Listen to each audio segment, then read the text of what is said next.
become simple, practical. Praise God. Hallelujah. Thank you, Jesus. Can we make a small prayer? Can we stand up?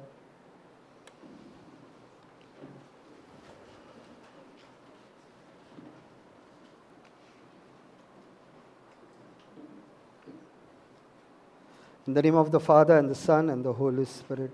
Amen. Father, we thank you and we praise you. Thank you for this day. Thank you for the gift of life. Thank you that you have created us in your likeness and image. Thank you, Father, for your Son, Jesus Christ. Thank you, Jesus, for the cross.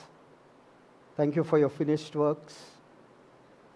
Thank you that when you died, we died along with you. We were crucified. When you were buried, we were buried. When you went down to hell, we went down along with you. When you were resurrected, we resurrected with you. Now we no longer live, but Christ lives in us. Thank you, Jesus, that you went to the Father and you send us the Holy Spirit, the third person of the Trinity. Thank you, Holy Spirit, that you are God inside of us. Our body is the temple of the Holy Spirit. Thank you, Holy Spirit, that you are taking complete control of this session. You are opening our spiritual eyes and our spiritual mind to receive your word and to put it in our heart. And what you are going to speak, Holy Spirit, are not my words, but what you want to speak through my mouth. I make this prayer in Jesus' mighty name. Amen. Amen. Praise God. Praise God. Hallelujah. Hallelujah. Thank you, Jesus. Thank you, Jesus. Please be seated, dear brothers and sisters. Praise God. So the first message the Holy Spirit gave me is to tell my people, don't beg. Please don't beg to me. You are my children, and children don't beg. How many of us believe that children don't beg to their parents? They get from their parents without begging. Inner natural. In the heavenly kingdom, it is the same, because our Father is the best Father. And you don't beg to Him. You appropriate what He has done for you. So the first message that the Holy Spirit told me is to tell my people not to beg, appropriate what I have done for you. So no begging in front of God the Father. Go to Him boldly, and He has prepared everything for you. Before the foundation of the earth. Before the foundation of the earth, the Heavenly Father has already provided what you need till eternity through His Son, Jesus. So don't be beggars, be believers, and we will see to the scriptures what God is saying to us. The second point He told me is to speak on John 10:10. So brother, can you put John 10:10?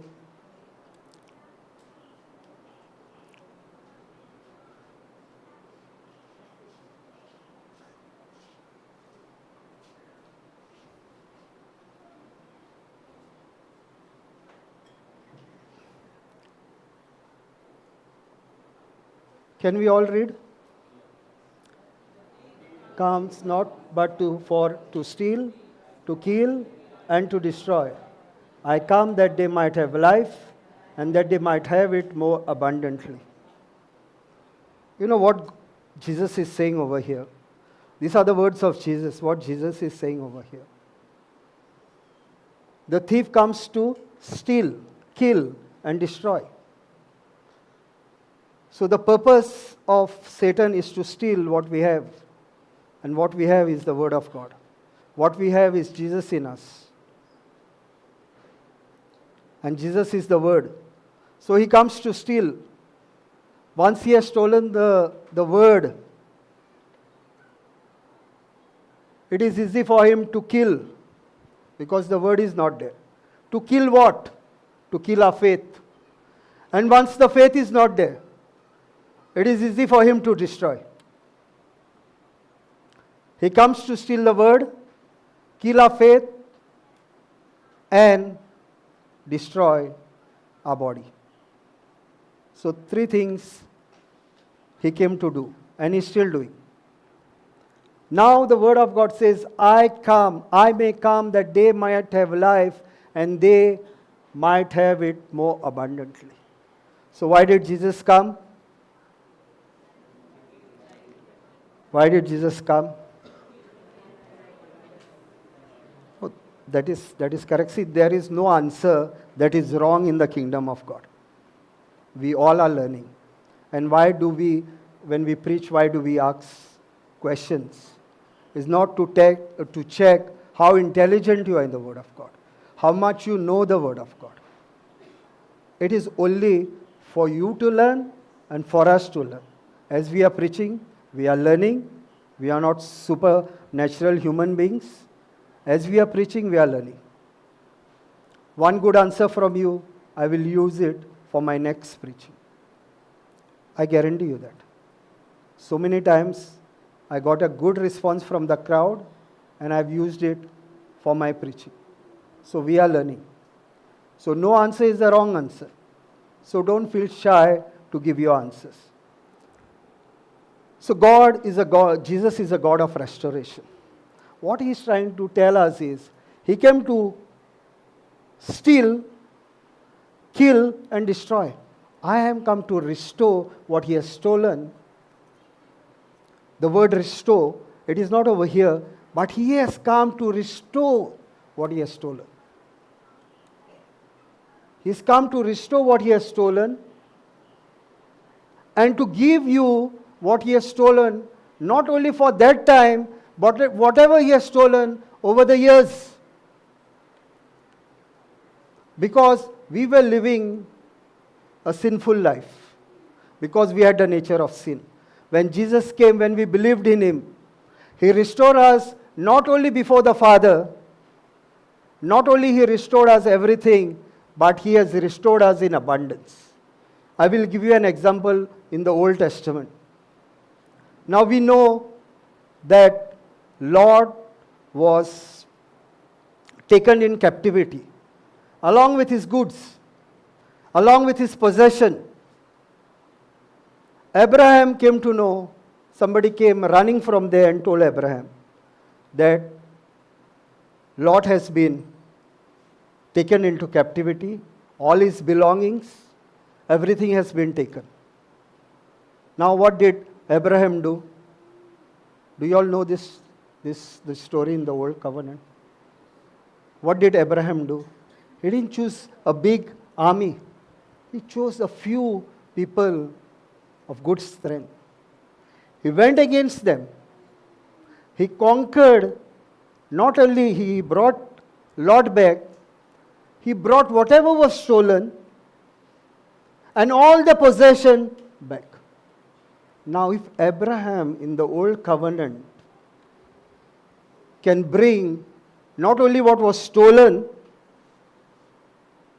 by the people who took Lot into captivity, but brought whatever they had and gave it to Lot, and he said, you choose what you want. I'm not going to take one thing from there, because I don't want anybody to say, because of that Abraham became rich.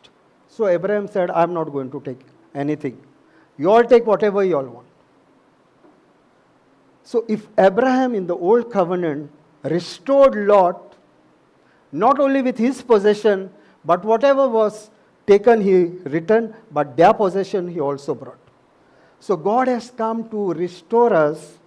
Jesus came to restore us, not only the possession that he takes from us now, but he has come to restore us whatever has been stolen from us for generations. You have to speak the word of faith. So God is the God, Jesus is the God of restoration. Not only, now you will say, but brother, this word is still Satan is stealing. Yeah, still is stealing from us. But you take this word and say, Lord, you have restored everything to me. And I took this word when my finances were really put to test, when I was going to the infirmity that I spoke last time. And the cause of the infirmity was this. The cause of this infirmity was this. I was just telling brother. The cause of the infirmity was this, because I was putting my purse 33 years behind in my pocket. And I was always sitting with this side on top. So it brought a curve in my spine. So from that day on, I'm putting it in front. So the medical science, you have to take where it is good, where it is something, speaking something against the word of God, we refuse it. So I learned something. I changed my style so that it will benefit me. Now I spoke to my spine. I didn't stay over there. I spoke to my spine because God has given me the authority to speak to the spine to get into alignment. That I have done. But I also have to take the right decision of how to lead my life further when I have understood my mistake. Praise God. Hallelujah. So can we take this word of God? And when my finances were put to test, I confessed this scripture. I said, Lord, Satan is robbing my finances. Now I'm not going to keep quiet. You are the God of restoration.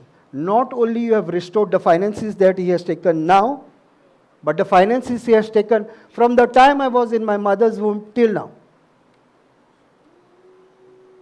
And I saw the finances coming into my account supernaturally because I spoke it.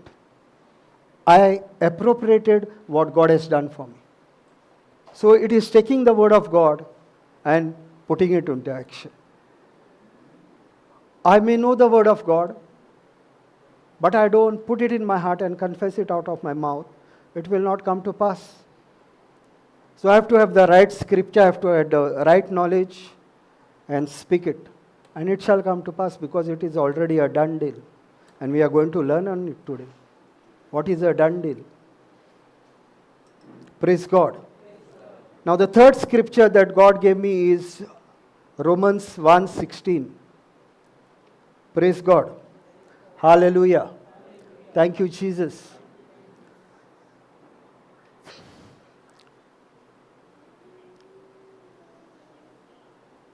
Let us read very slowly. For I am not ashamed of the gospel of Christ, for it is the power of God unto salvation to every one that believeth, to the Jews first and also to the Greek. Praise God. Hallelujah. Thank you, Jesus. Listen to this very carefully, my dear brothers and sisters. I want to clear a lot of confusion from this scripture. Because many a times we ask many a questions and it is taken wrongly.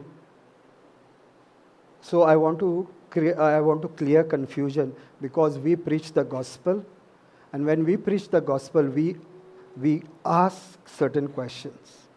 And if the person sitting that side take that question wrongly, it can lead to a wrong understanding. So I want to clear this confusion. That is why God gave me this scripture. For I am not ashamed. This is St. Paul saying, for I am not ashamed of the gospel. What is the another name for gospel? Good news. Correct. Praise God. Good answer. And I appreciate this answer. It is the good news, not the bad news. It is the good news, not a bad news. So when we are preaching the good news. But many a times, my dear brothers and sisters, we do ask this question. Are you doing this? Have you done this? Or why didn't you do this? That does not mean we are speaking about your performance. That does not mean we are speaking about your performance. We are still speaking grace. But what we are trying to understand, what we are trying to make you understand is, it is not by our performance that we are made righteous.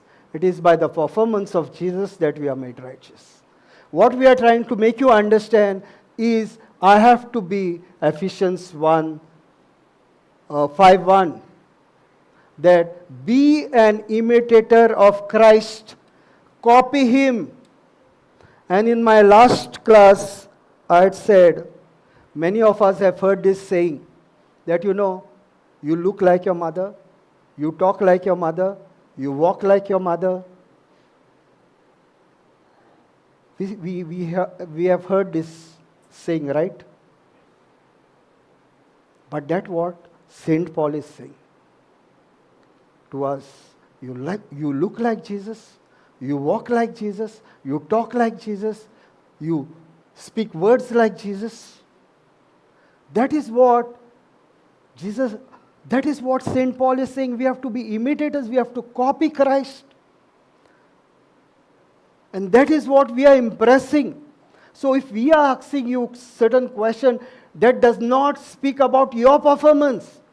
What we are trying to encourage you, you be like Christ, you walk like Christ, you behave like Christ, and talk like Christ, and do what Christ did when he walked the earth. That is what we are trying to tell you. And many times this question, it seems to the other person that we are speaking about your performance. We are not talking about your performance. We are saying, this is what God has said. And when we are the doers of the word of God, not just the hearers, we are the doers what Jesus did. The Bible is a good news. It is not a bad news that we are proclaiming. So if you feel that, I have to do so many things to be a perfect man, then it is on your performance that you are trying to appropriate what God has done. We are not preaching that gospel, my dear brother. The question is asked with a question mark, are you doing what Christ has done? So many a times we think that, I have to do certain things, then God will be happy with me.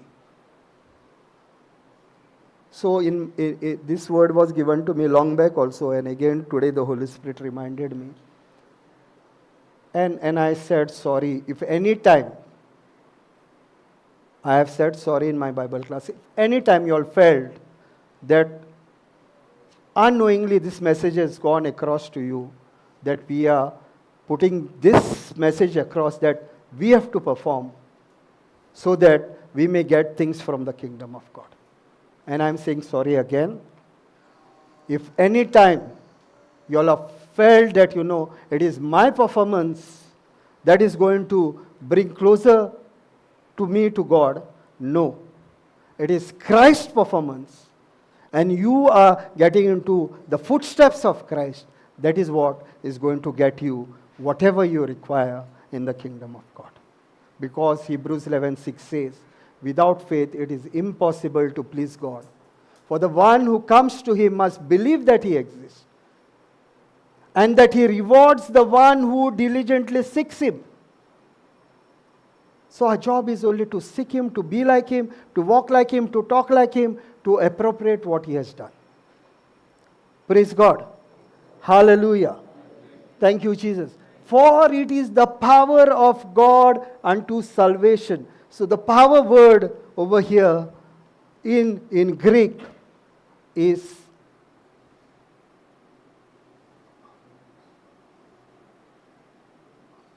dynamo.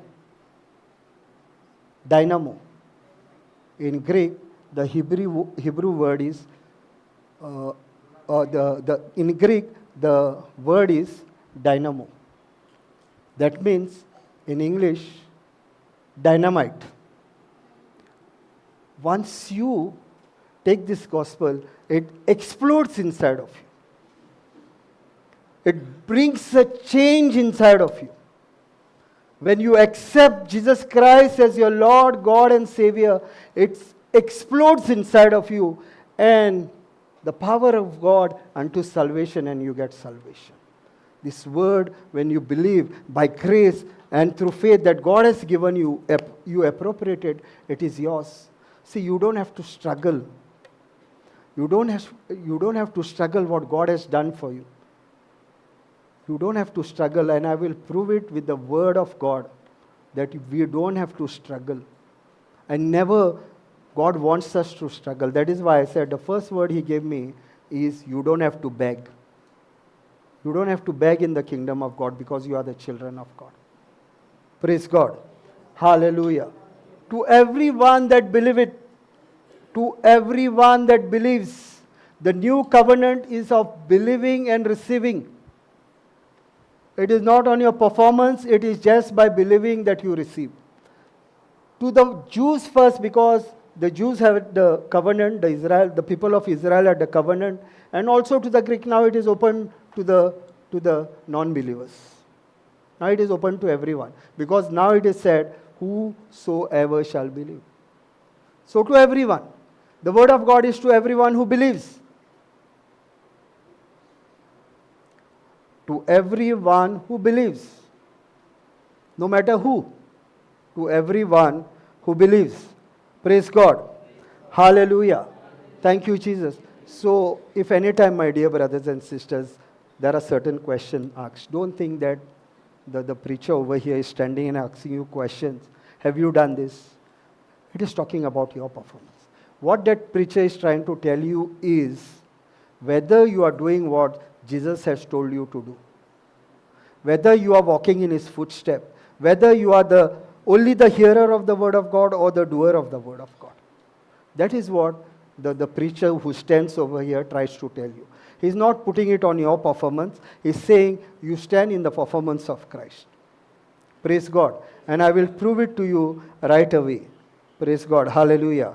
Thank you, Jesus. So that day I had to close it because my time was up. So take 2-3 points before I start that way of the last session.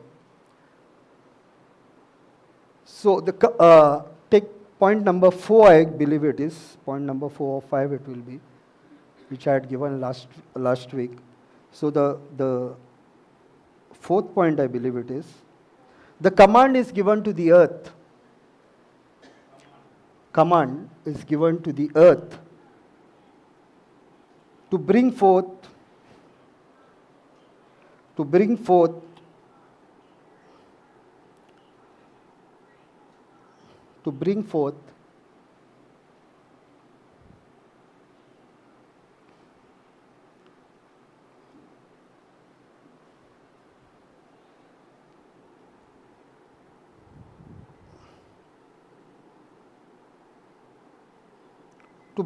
the harvest,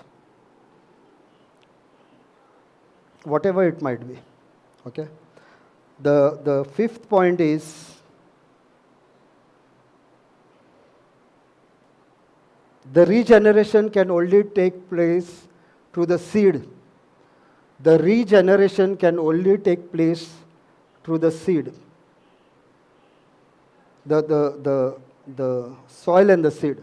The regeneration can only take place through the soil and the seed. The regeneration can only take place through the soil and the seed.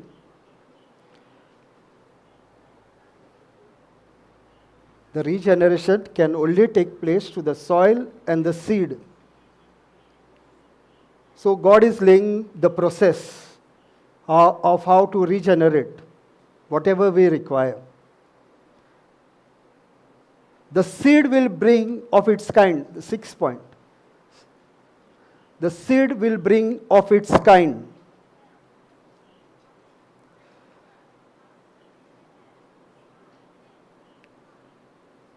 The seed will bring of its kind. Am I going fast? Little bit slow? Yeah, sure.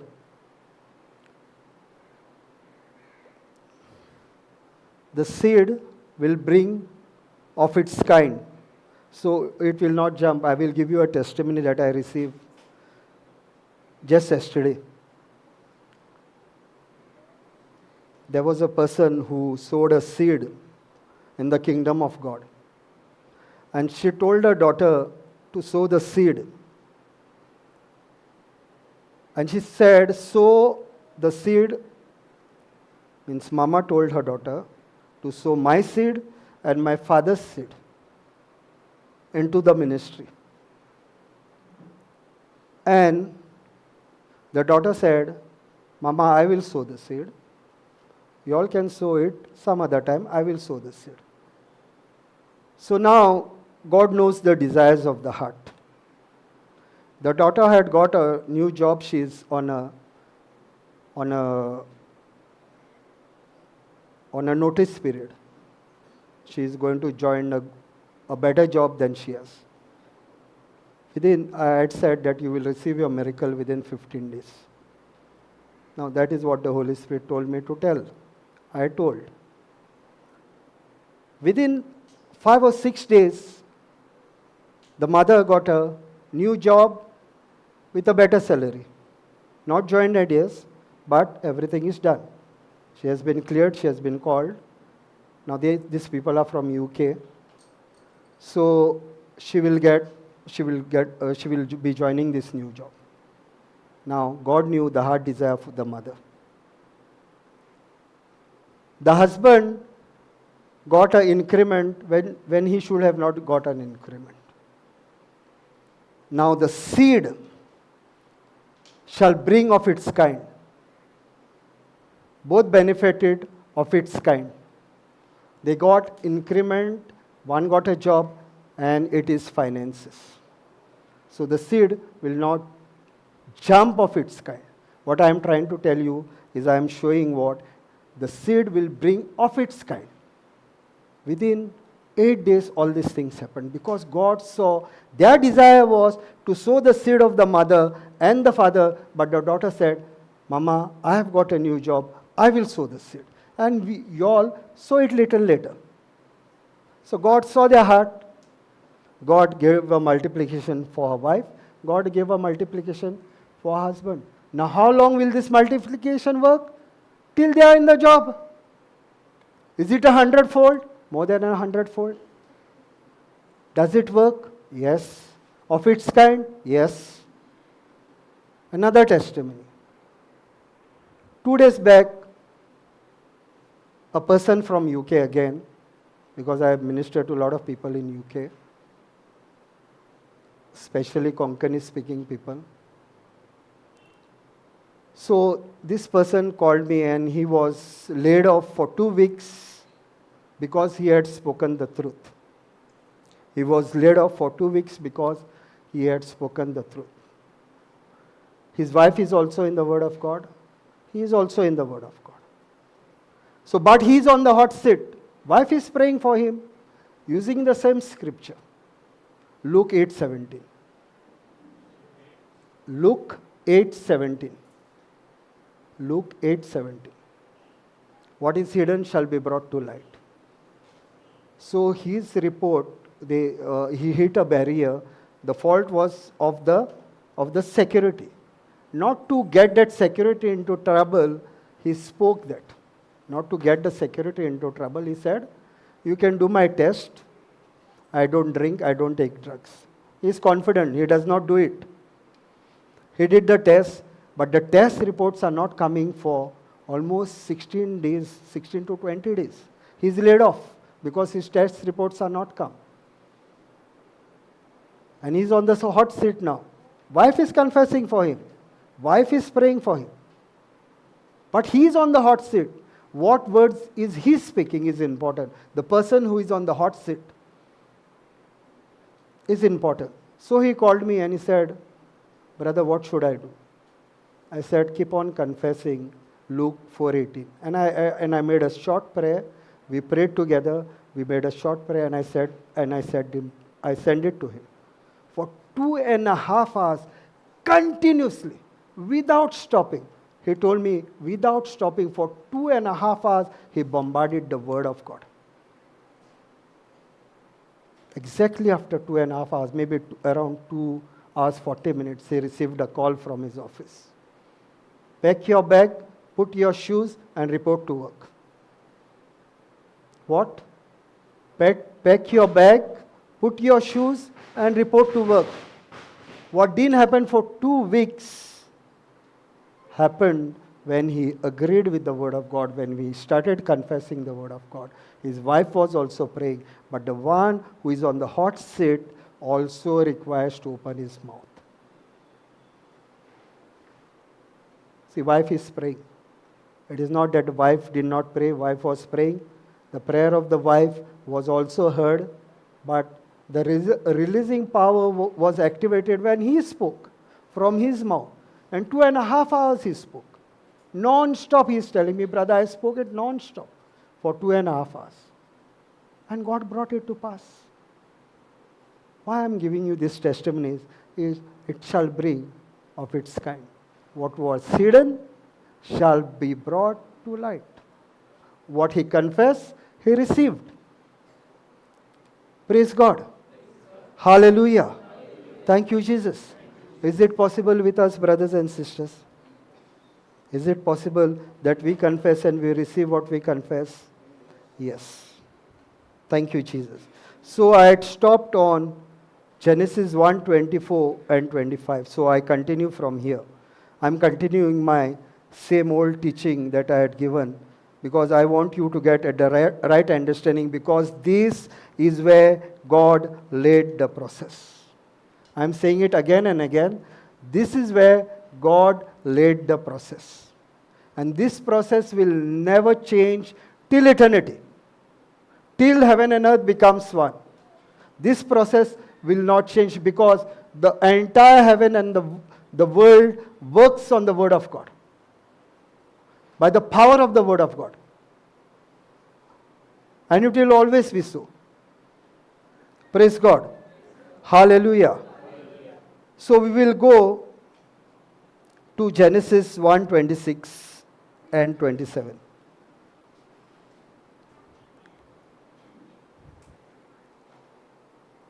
Can we read?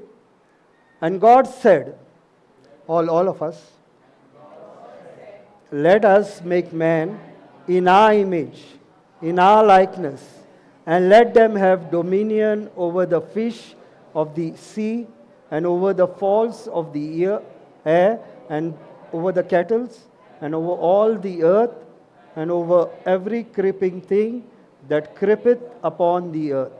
Praise God. Hallelujah. Thank you, Jesus. So what the word of God says, and God blessed them. And God said, let us make man in our image. Let us. Us means the Father, the Son, and the Holy Spirit. God said, let us make man in our image. Let us make man in our image and our likeness. In our image means God is a spirit, we are spirit beings. So God created us as spirit beings. And let them, and our likeness. And our likeness. How God is, so are we in this world. 1 John 4:17 says, as Jesus is, so are we in this world. Nothing different. In our spirit, we are like Jesus. In our spirit, we are exactly like Jesus. Exactly. As Jesus is. As Jesus is, so are we in this world. This is the wording that has been used. As Jesus is, so are we in this world. Nothing missing, nothing broken. In our spirit, he is not talking about a physical body. This is a earthly suit, only for this earth. We are going to get another suit, the heavenly suit. We are going to get another suit, the heavenly suit, which can, cross the walls. Jesus came crossing the walls. When everything was closed, he appeared in the room. He had a heavenly body when he resurrected. Praise God. Hallelujah. Thank you, Jesus. So, God is saying, let them have dominion. He's giving you the authority. Here He's giving you the authority letter for you to have dominion. over the earth. Now, has He handed over to you now? Has He handed over to you now the earth? Now, who is in charge of the earth? Who is in charge of the activities that we do on the earth? Is God involved in it? Why are we blaming God when something is happening with us? When something goes wrong with us, why God, why did you allow it? No, He didn't allow. He has given you the dominion. You are in charge what is happening over here. Unless and until you have surrendered that situation to God, you are still the in charge on this earth. Praise God. Hallelujah. Thank you, Jesus. Over the fish of the sea and over the fowls of the air and over the cattle and over all the earth and over every creeping thing that creepeth upon the earth and over all men. Correct, no? And over all men. That last line, no? Upon the earth and over all men. Upon the earth. So we don't have dominion over someone else. God is very clear over here that we don't have a dominion over or authority over somebody else. We can give the gospel. It is your choice to accept it, to reject it. God is not forcing Himself upon you. So He has given dominion on the creation. He has given you dominion on the creation, except men. Except men and women. Man came from woman.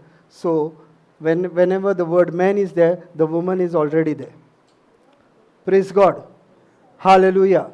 Thank you, Jesus. So it is clear that we don't have dominion over men.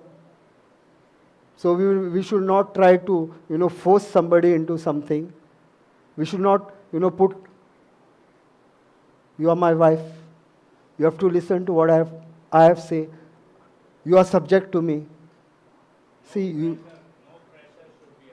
Yes. So God is saying, yes, she is subject to you. But still you don't have dominion. You don't have authority over her. Yes, she is subject to you. As we are subject to Jesus, but Jesus does not force us to do something. He is the head, we are the body. We are the body, He is the head. But He is not forcing us into anything. It is your free will. Our God has given us the free will. So God is not forcing. If God is not forcing, we are not forcing the gospel. It is a good news for you to appropriate. It is a good news, not a bad news. The good news, you have to take it as a good news. And do the changes that you require in your life by taking the word of God. Not because God is forcing it upon you. No, He did not force on Adam. He just told Adam, you shall not eat from this tree. He didn't say, if you eat from this tree, I will take a stick and I will beat you. He said, you don't eat from this tree. If you eat from this tree, it will cause death in your life. That is what He said. He told the consequences also. What will happen?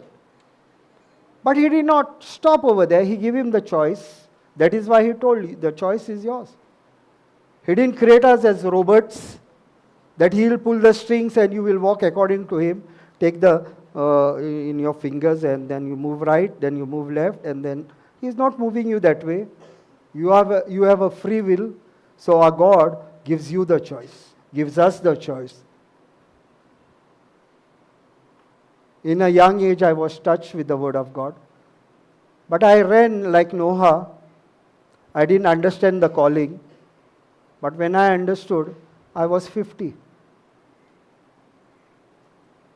My mother was always helping me with the word of God, although she was not educated. She died when I was young. But she encouraged me to read the word of God. She was not educated. And we had the Bible, the good news. That was the Bible that was in circulation in those days. So I would read that Bible. But I could not understand. Till 50, I had read the Bible from Genesis to Revelation 9 times. Because my mother would always encourage me. And maybe God had spoken to her. I don't know. But I always ran from the Bible, and I have given this testimony many times. I will get one common dream. One common dream I had right from my childhood, that I would be running away from the water. I had not heard the word tsunami till it came, and that tsunami was coming in my dream every day. Means most of the time, at least in a week one time. And I was running from this tsunami. Actually, when I got into the Word of God, the Holy Spirit reminded, do you remember the dream that you were getting? I said, yes. Do you get the dream anymore? I said, no. Then the Holy Spirit told me, the water that was coming was the Word of God, and it wanted to cleanse you and to lead you to the Word of truth. And I came to know at the age of 50 what that dream meant. Praise God. Hallelujah. So if you are having a common dream, which is coming for you from childhood, ask the Holy Spirit to interpret it for you. Take the help of the Holy Spirit. Maybe God is trying to talk to you through this dream. Maybe God is trying to talk to you through a vision that you have been getting for many years. We have to ask the Holy Spirit. I did not understand that. Even though I was listening to Brother Johnson right from the 2007, I still did not understand that. And that we are going to learn a little later. Praise God. Hallelujah. Thank you, Jesus. So God created man in his own image, and in the image of God he created him, male and female, and he created them. Then we'll go to 28. And God blessed, can we all read? Yeah.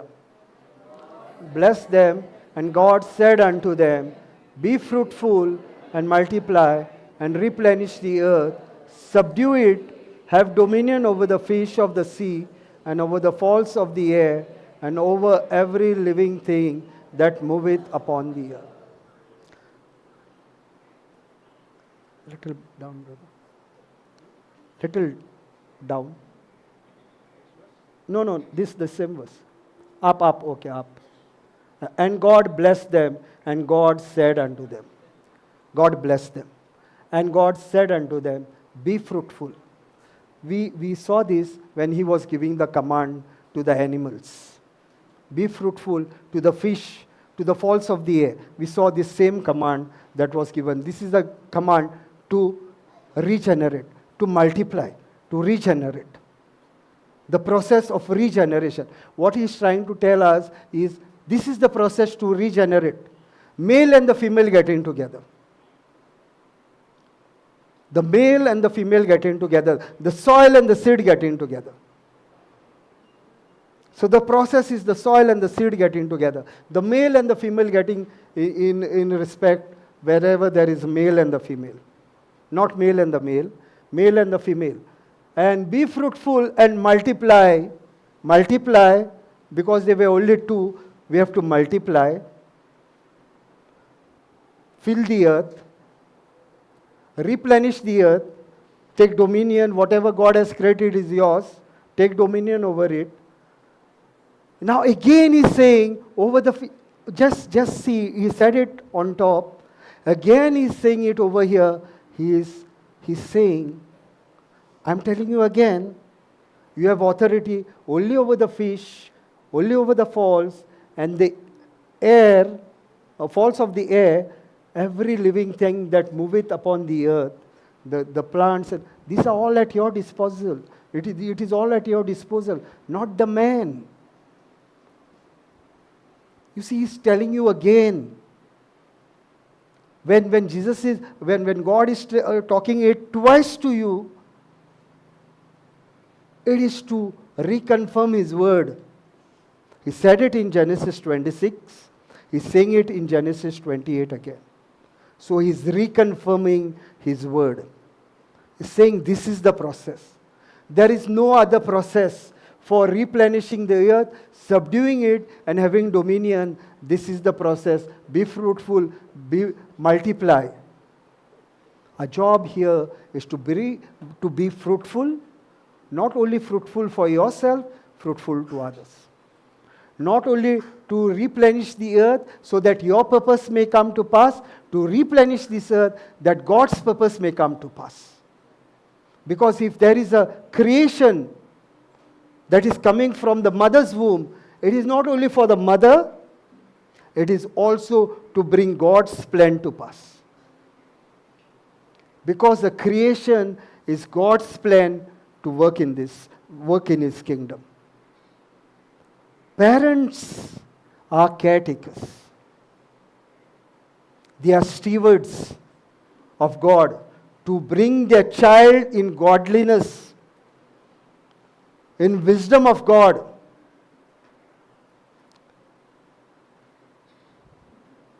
And that is what happened with Jesus when he was walking this earth.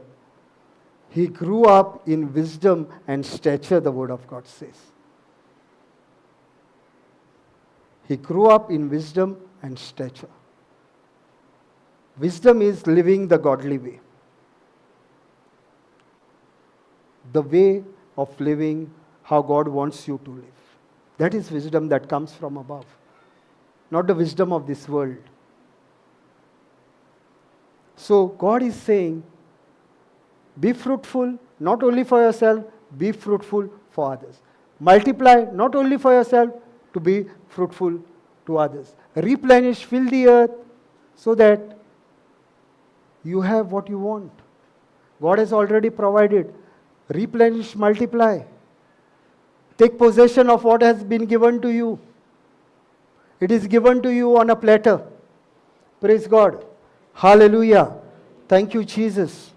And if we go one scripture down, and God said, behold, I have given you every herb bearing seed which is upon the face of all the earth, every tree in which is the fruit of a tree yielding seed. Seed is there, and it shall be for meat. And to every beast of the earth, to every fowl of the air, to everything that creepeth upon the earth, wherein there is life, I have given every green herb for meat, and it was so. And the last sentence is very important. And God saw everything that He had made. Behold, it was very good. And the evening and the morning were the sixth day. Now God is saying the last statement, it was very good. So whatever God has created is very good. If God has said it is very good, it is very good. Now we will say, but it is, if I eat this, these things happen to me. But God said it is very good. Maybe some things have gone in your mind that it is not working for you, and you are not aligned to the Word of God. Does not matter. If it is not working good for you, don't eat. But God said it is good. If you take the Word of God and you eat it, if you get aligned to the Word of God, it is very good. As long as you are not aligned to the Word of God, and you feel that you should not eat it, don't eat it. So don't say, no, but brother told in the preaching that you can eat anything, and my diabetes went high. If you are not aligned to the Word of God, you should not do it. If you are aligned to the Word of God, you can do it. But don't do it at one go. Do it very slowly. Praise God. Hallelujah. You all must have heard Brother Johnson's testimony. He was a diabetic when he was just 20, brother? 19 or 20. So, Brother Johnson, 19 or 20, no? He was diabetic. Yeah, 19. So, when he got the word of God, he is no more diabetic. Because he took the word of God, confessed it over himself. It worked. If it worked for him, it will work for you, it will work for me. Praise God. Hallelujah. So let's go to Genesis 2, and this is where you have to keep your focus on. Keep your focus on this scripture that is coming up. Genesis 2:1. Let read it all, okay? Let us read it all.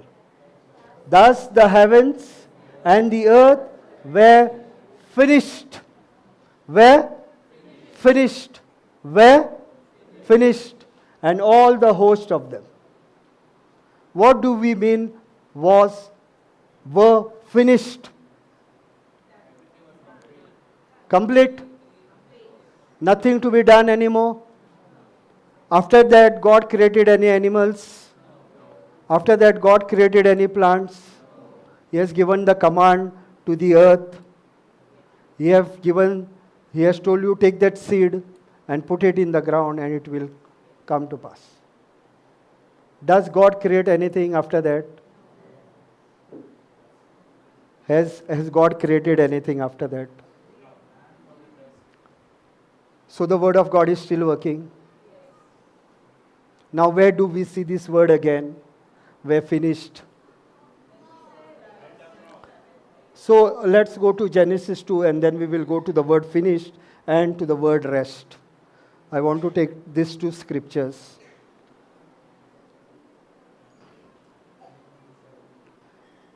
And on the seventh day, God ended his work which he had made because he was very tired, and he rested on the seventh day from all his work which he had made.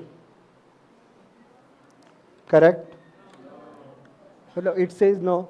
And on the seventh day God ended his work which he had made because he was tired, and he rested on the seventh day from all his work which he had made. Correct? Why did he rest? Because he didn't have anything to do. In 6 days he had finished everything. 7th day he rested. Why he rested? Because he didn't have anything to do. And he's putting a formula for us. That on the 7th day you also rest. Your body requires rest. You are getting tired. So you rest on the 7th day. I don't get tired.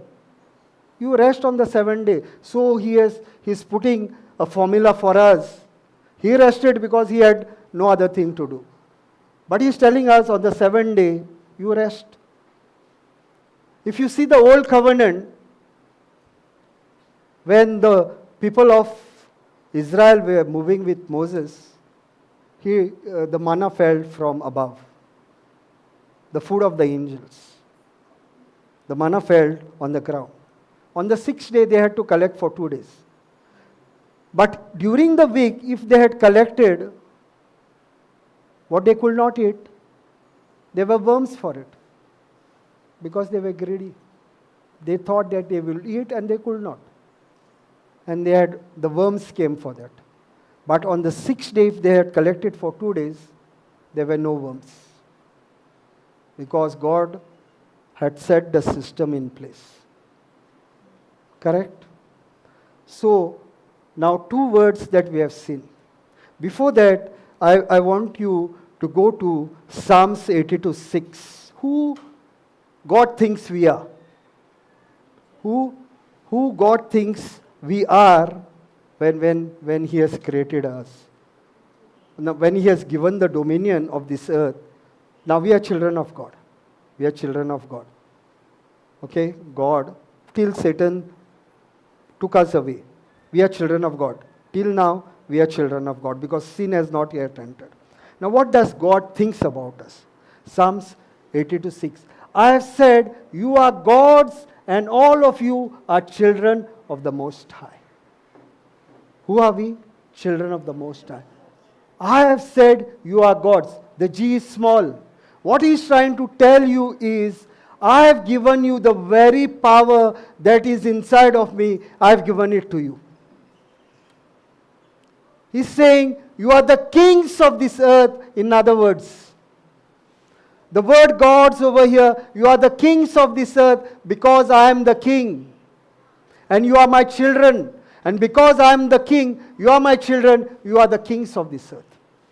So you have the dominion over this earth. You have the same power inside of you because you are children of God. Again in Psalms 115:16 it says, Psalms 115 it says,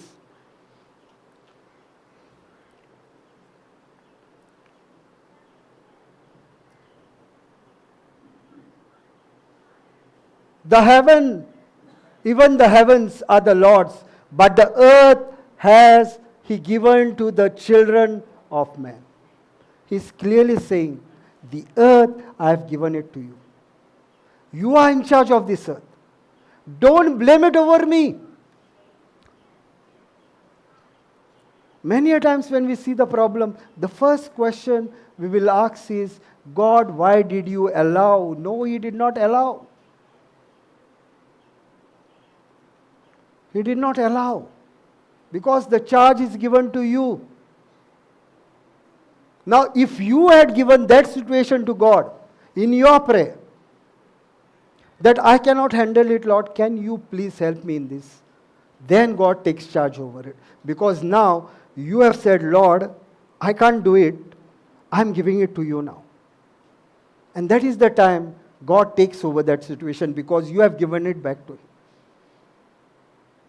That is the time God gets involved into this battle of yours, because you give it back to Him. Praise God. Hallelujah. Thank you, Jesus. So now we will see where it is finished and how it is finished. Praise God. Hallelujah. John 19:28-30. John 19:28-30. John, we'll start with John 19:20.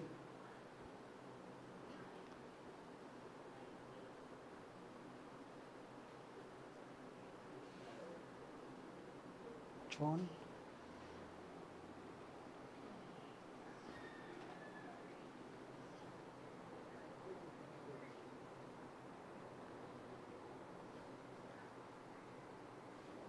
What version? KJV, okay. And KJV will put, brother. And KJV. And KJV.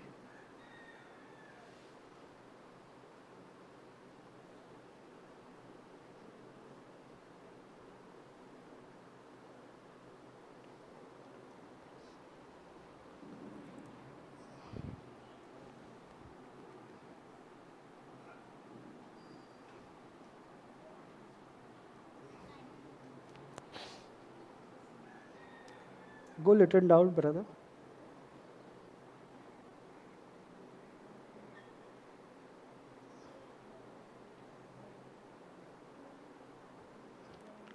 It is Mark 28. Okay. Sorry. Okay, here. And after this, Jesus, knowing that all things were now accomplished, that the scripture might be fulfilled, said, I thirst. Next. Now a vessel full of sour wine was sitting there, and they filled a sponge with sour wine and put it on a, what is that word? And put it to his mouth. So you all understand what my English is. And John 30, so when Jesus had received the sour wine, he said, it is finished.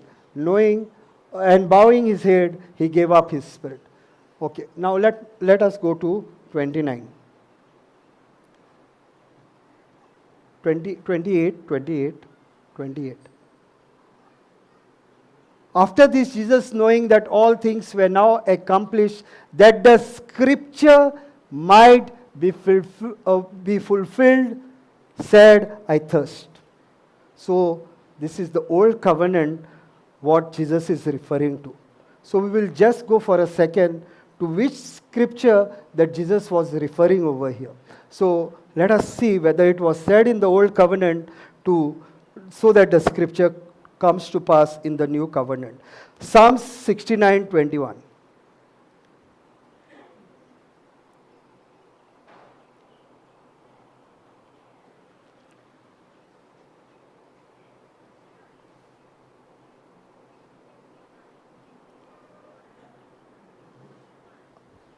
Shall we read?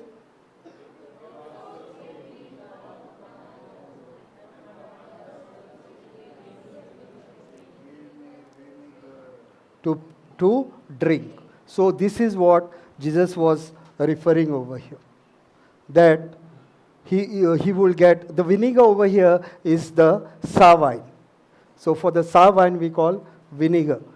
Praise God. Hallelujah.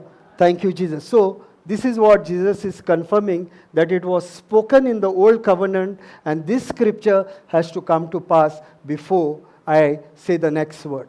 Praise God. So, brother, we'll go to John 29. Yeah, John 19, 29. John 19, 29. Yeah. Down, 30. And when Jesus, therefore, had received the vinegar, now it is complete. Now the scripture is complete. He said, it is finished. So we saw the word, it is finished in the new covenant. We see the word finished over here.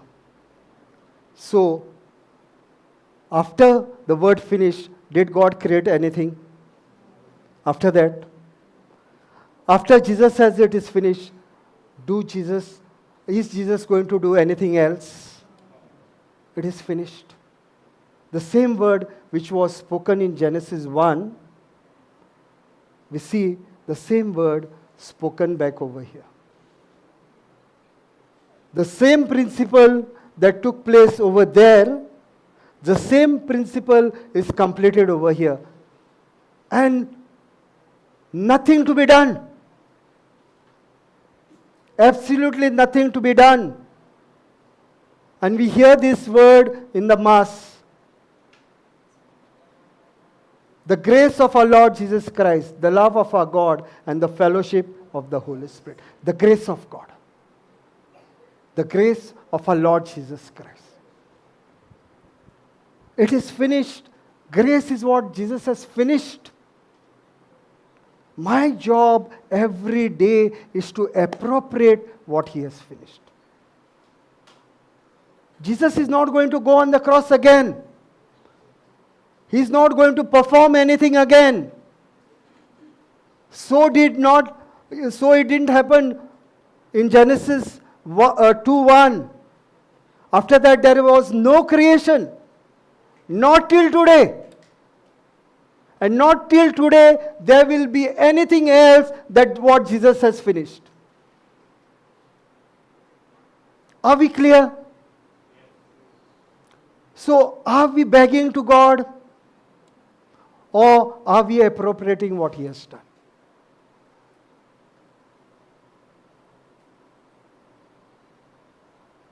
Can we talk, my dear brothers and sisters? Did God create anything after the 6 days?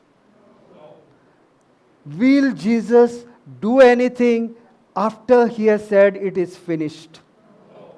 What is my duty as a Christian? Or what is my duty as a believer?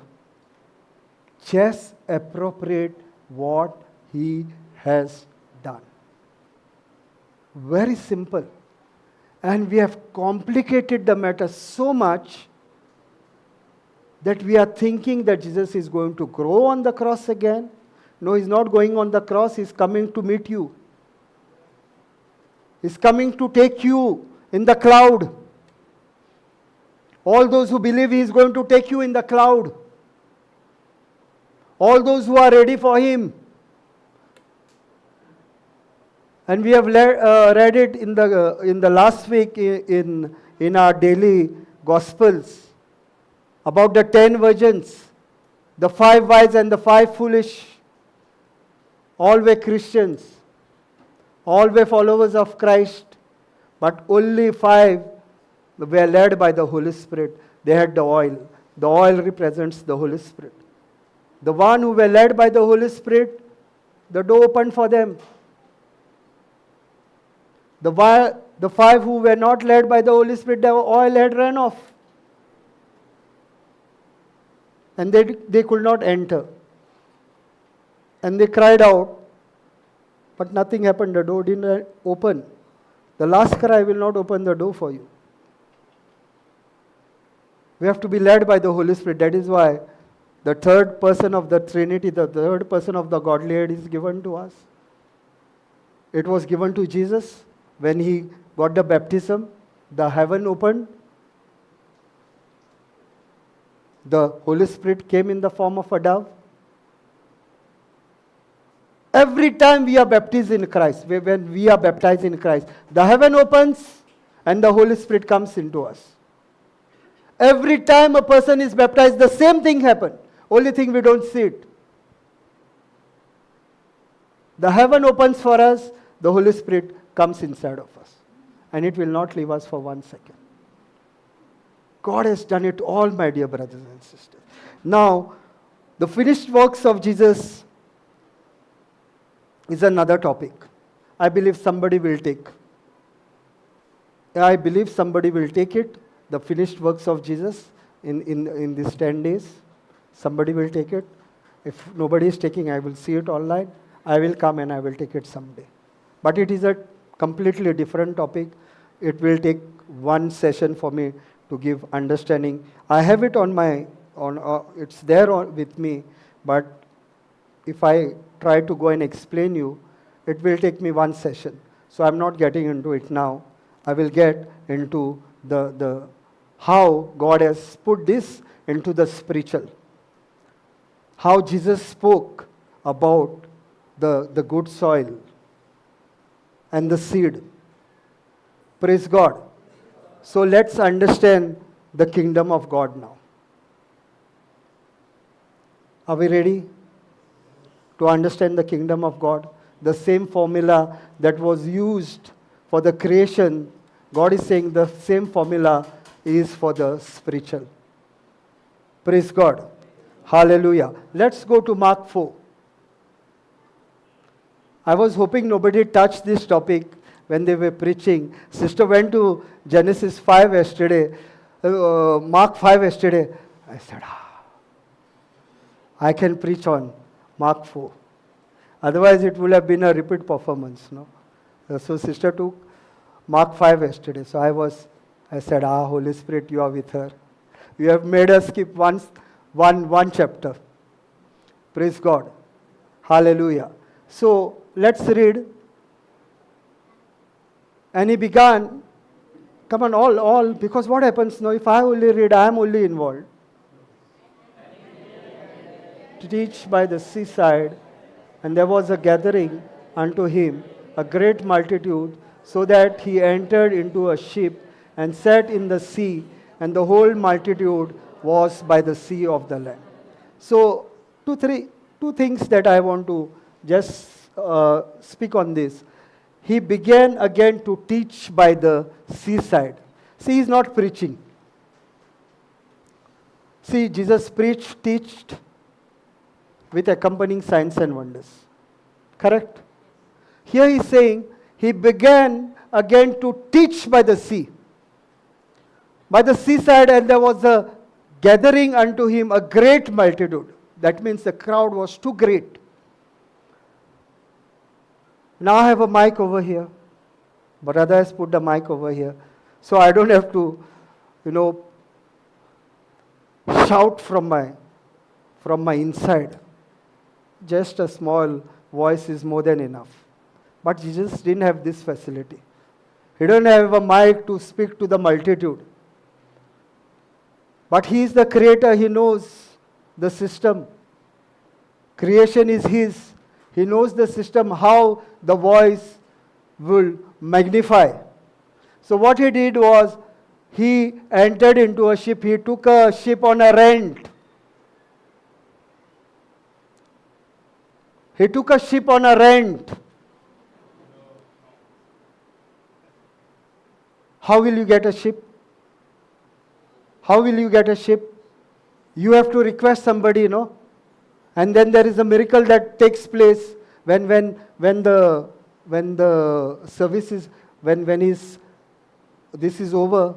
It tells Peter, put your net to the right, and he had a big catch that took care of his finances for 1 year, or more than that.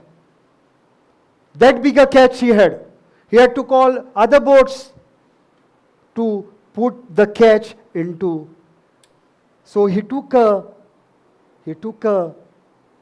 ship. He borrowed the ship of Peter. He said, give me your ship. I want to address this crowd. Why did he use this ship? It's because from the sea, the voice magnifies. The voice moves.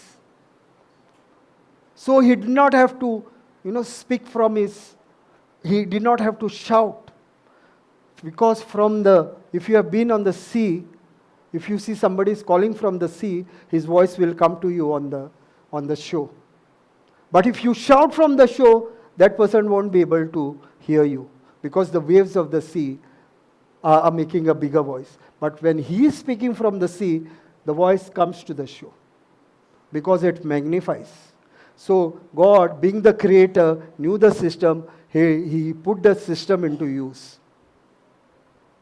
Praise God. Is it true? Does it happen on the seashore? The person who is speaking from the sea, his voice you can hear clearly. But if the person is speaking from the shore to the person in the sea, he will not hear it. Because he is speaking against the waves and the wind. Correct what I am saying? Because God is the creator, and he knows the system. He has put the creation into place. He knows the system. So these 2 points I want to say over here. We'll go to the next, brother. And he taught them many things by parables, and said unto them in his doctrine, in parables. Parables, to those who don't, the ones who have just come for the healing. Many followed him because he was healing. Many followed him because he was multiplying the food. Some followed him because he would provide food. Some followed him because he was doing a lot of miracles. So all these people, they will not understand the word of God. And said unto them in his doctrine. He's teaching his doctrine now. Because the doctrine, what was followed, had got corrupted. Because there was a lot of culture, there was a lot of traditions that were added, and the original word of God was manipulated, was made of no effect. The word of God says his word of God was made of no effect. So a lot of doctrines were added, a lot of traditions were added into this word of God, and the Pharisees and the scribes were not following the actual word of God. They had put their traditions. Washing of the hands was more important than the real issues of life. Many things that they have added. They would put the burden on the people, and they would do nothing. So they preached, and they did nothing about it. So they were hypocrites. That is why Jesus said, you are hypocrites. Only people that God rebuked was the Pharisees and the scribes. Praise God. Hallelujah. Thank you, Jesus. And now let's read all together. 3:3, brother.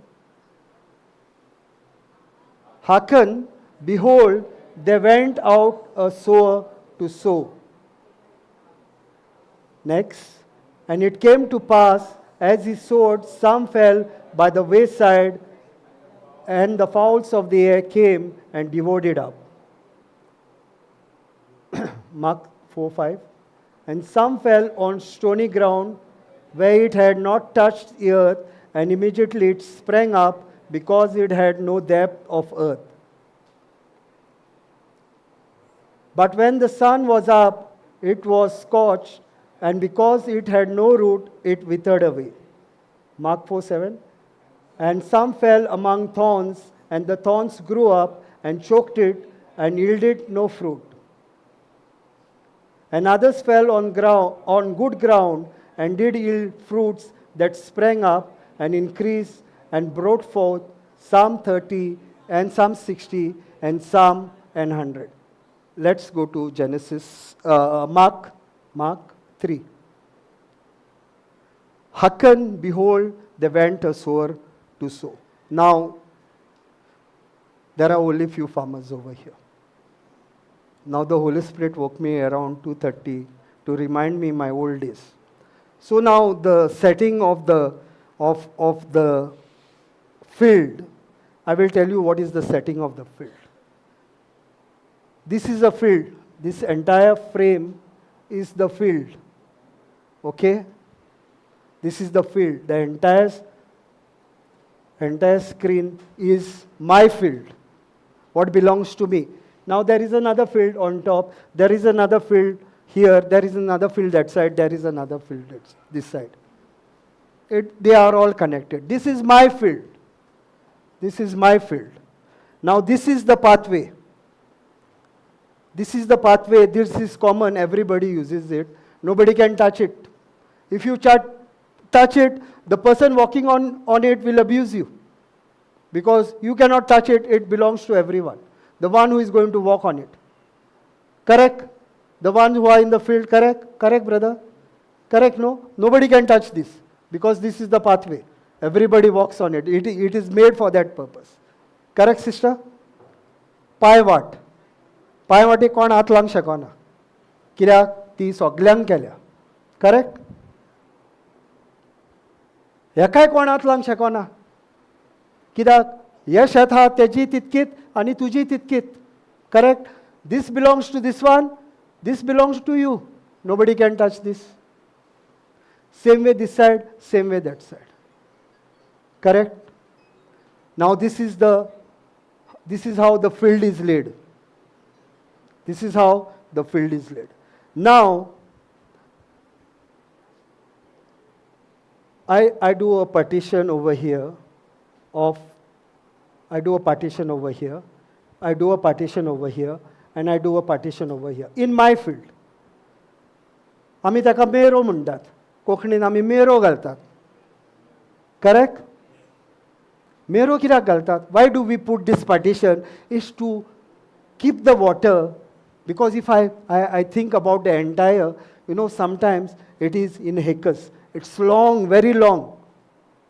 And so that the water, I can store it over here, store it over here, store it over here. I put these partitions. We call them meros in Konkani. And in this field, all these 4 soils are there. All the 4 soils that God is speaking are there. One thing is Jesus knows the field very well. He is the creator. Second thing, farming was the most important thing the people of those days followed. There was the most important way of living your life was farming. From, you can say, 95% of the people lived on farming in those days. 95% of the people lived on farming. So I believe that Mary and Joseph also had fields. And Jesus might have gone in the field, although Joseph was a carpenter. But he was doing the carpentry. But during the rainy season, he must have been going to the field. I'm assuming, I'm not sure about it, but I'm assuming. If not, Jesus was going and helping their cousins, the family members. That is how it was. During the field time, it is Nowadays you get these people. In those days, the family members would cultivate the fields. All the family members would get together and cultivate the. It was a fun time. It was a fun time. Brother will know, sister will know. All the family members will get together and cultivate. And if required, some neighbors we will call and we will help them also. During that time, we will go and help them and they will come and help us. But there was no system, where we will bring the people from outside. Within ourselves, we will do it. I'm talking about before the 90s. I'm talking because I went in the field till the 90s. After that, I have not gone till today. Praise God. So this is the field. Now, before plowing of the field, there is a system that is required. The cleaning of the field. You have to clean the field. You just don't go and sow the seed. You clean the field. So we have put over here the marrows, but the person who is going to plow, he is going to plow from here till that partition. He will plow. He will pick up his plow, put it over here, go over here, put it up on over here, go over here, put it up over here, and go over here. So the process is going on. But over here is your pathway. Over here are thorns. Over here are the rocks, because it had to be solid. See, these things cannot change because there is a walking happening on this.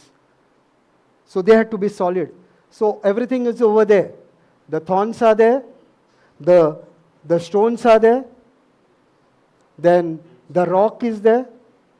The weeds are there. Yeah. And also the good soil is there. The good soil is what we are plowing now. We are taking all that is required to be thrown. And we are not throwing it out. We are putting it over here. Whatever is getting wasted is not thrown out. In the field, you can't bring mud from outside. Whatever is available, because your field will be inside. Whatever is available, you are making it over here. You are putting these partitions and you are using all this grass and putting it over here. So all the four soils what are mentioned are actually in the field. Are actually in the field. And that is what Jesus is saying. The four soils that he is talking about, it came to pass as he sowed, some fell by the wayside, and the fowls of the air came, little up, brother, and devoured it up.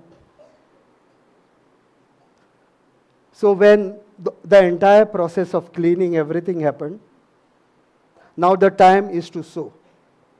Cleaning is done, everything is done, all the sides have been taken care of, the partitions have been done, how the water will flow, everything has been planned. Because when there is too much of water, it also has to flow. So the small gaps, supposing your plow goes 4 inches down, on the 1 inch on top, there is a small line that is put over there, that this water comes to the next one, this water comes to the next one, this water comes to the next one, and it goes out. So the farming idea is that. See, that is why I'm saying when we are teaching, sometimes we are not farmers, but we are preaching what we have heard. But I am telling you the exact concept of a farmer, because I have done farming, so I am telling you what is the farming scenario that takes place in the field. So this is what takes place in the field, that all the four soils are there in the field itself. All the four soils are there in the field itself. Correct, brother, what I am saying? You agree? You are a farmer. You agree now what I am saying? Praise God. Hallelujah. Thank you, Jesus. And it came to pass as he sowed, some fell on the wayside, and the fowls of the air came and devoured it up. Now, when it falls on the pathway, it is a hard ground, as hard as this, very hard, as hard as this. So, the seed falls, it will not penetrate. So what the sparrows will do, they will come and they will eat it up. They will eat it up, what is fallen over there. Because if there is water, they can't find the seed in the water.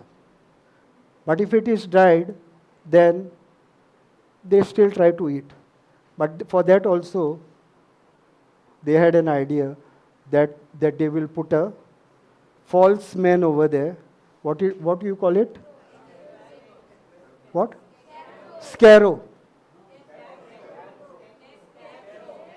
Whatever it is, that only. Bawlo, आम्ही कोंकणीन बावलो म्हणटा. I am a Konkani preacher. Whatever you all are saying that. Praise God. Hallelujah. So you know from where I come. That is why I am a Konkani preacher.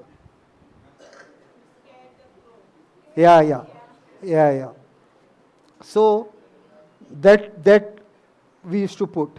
But the sparrows became smart. They started coming and sitting on that. And then men also invented, they put flattering ones. So that, it flatters. As if that person is really there. It will go like this. First it was steady. So then men also invented new tricks. They made, how the breeze goes, it will flatter. So still, the sparrows came with some new ideas. Then the people started going with crackers to shoo them off. So that is how it takes place in the field. So the one that falls on the footpath, it is easy for this is what I am talking about, the natural now. Then we will go into the spiritual. And some fell on stony ground where it had not much earth, and immediately it sprang up because it had no depth of earth.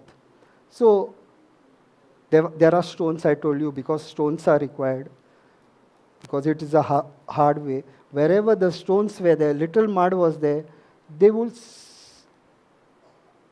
come up little bit, and because there is not much soil, it will die.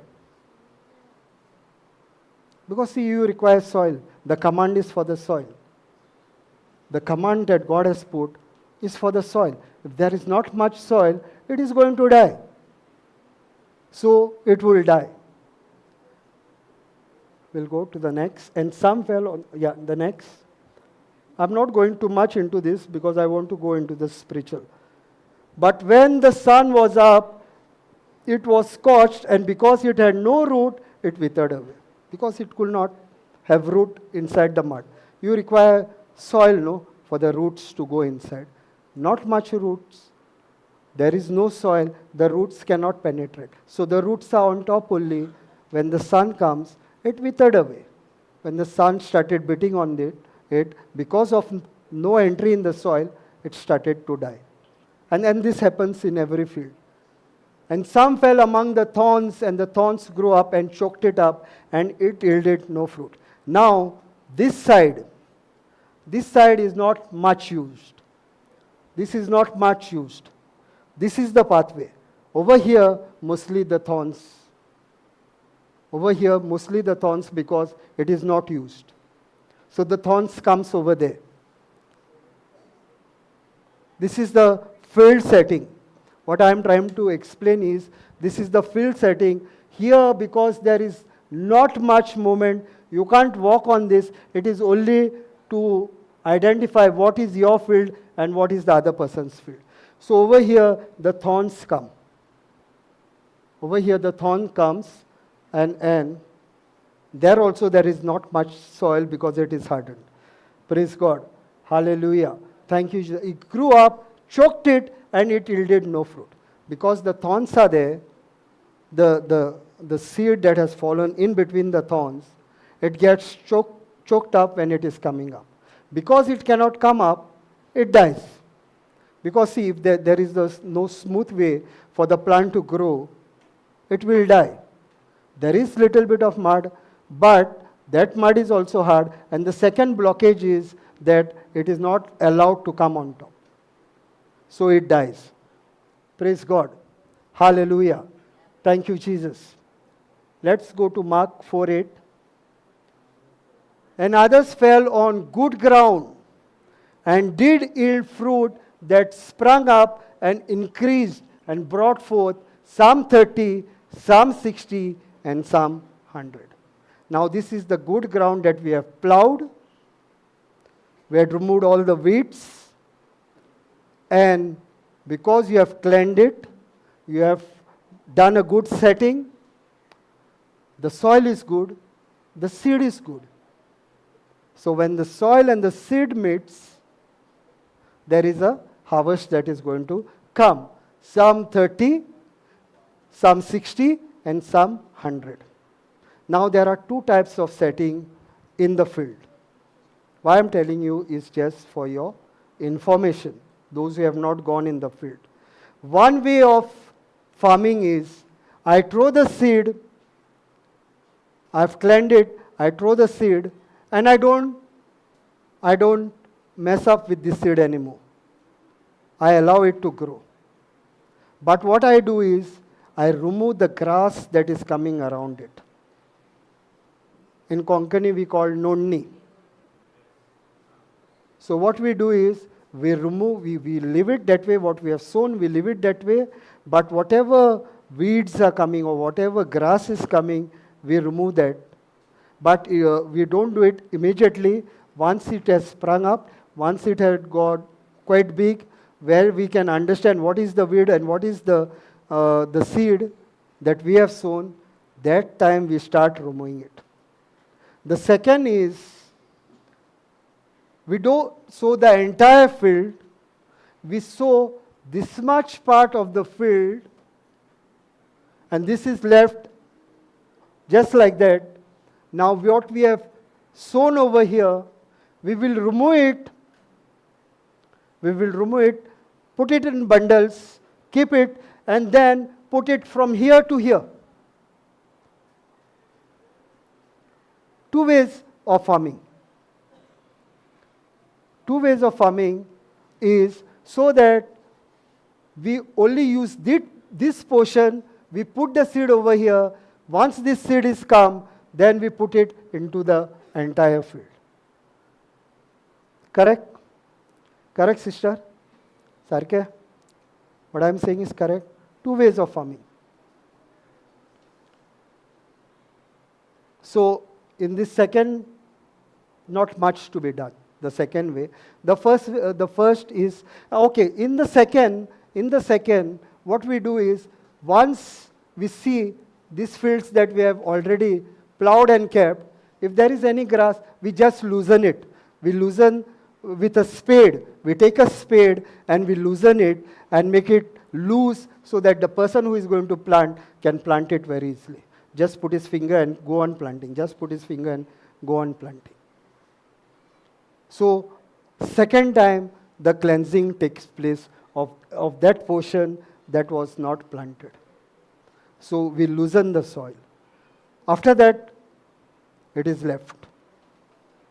Now it will bring you the harvest. How you have worked in your field will bring the harvest. Praise God.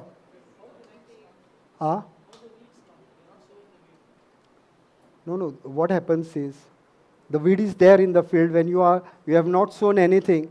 The weeds are there, no? Always there. See now grass.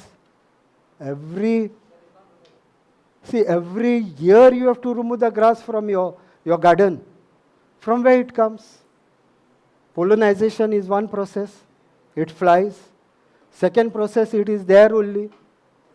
Every time. So in pollinization also it goes from one field to another. So you have to clean. And that is the spiritual meaning, that you cannot stay that way. You have to clean it every day. That is where we are going to get into now.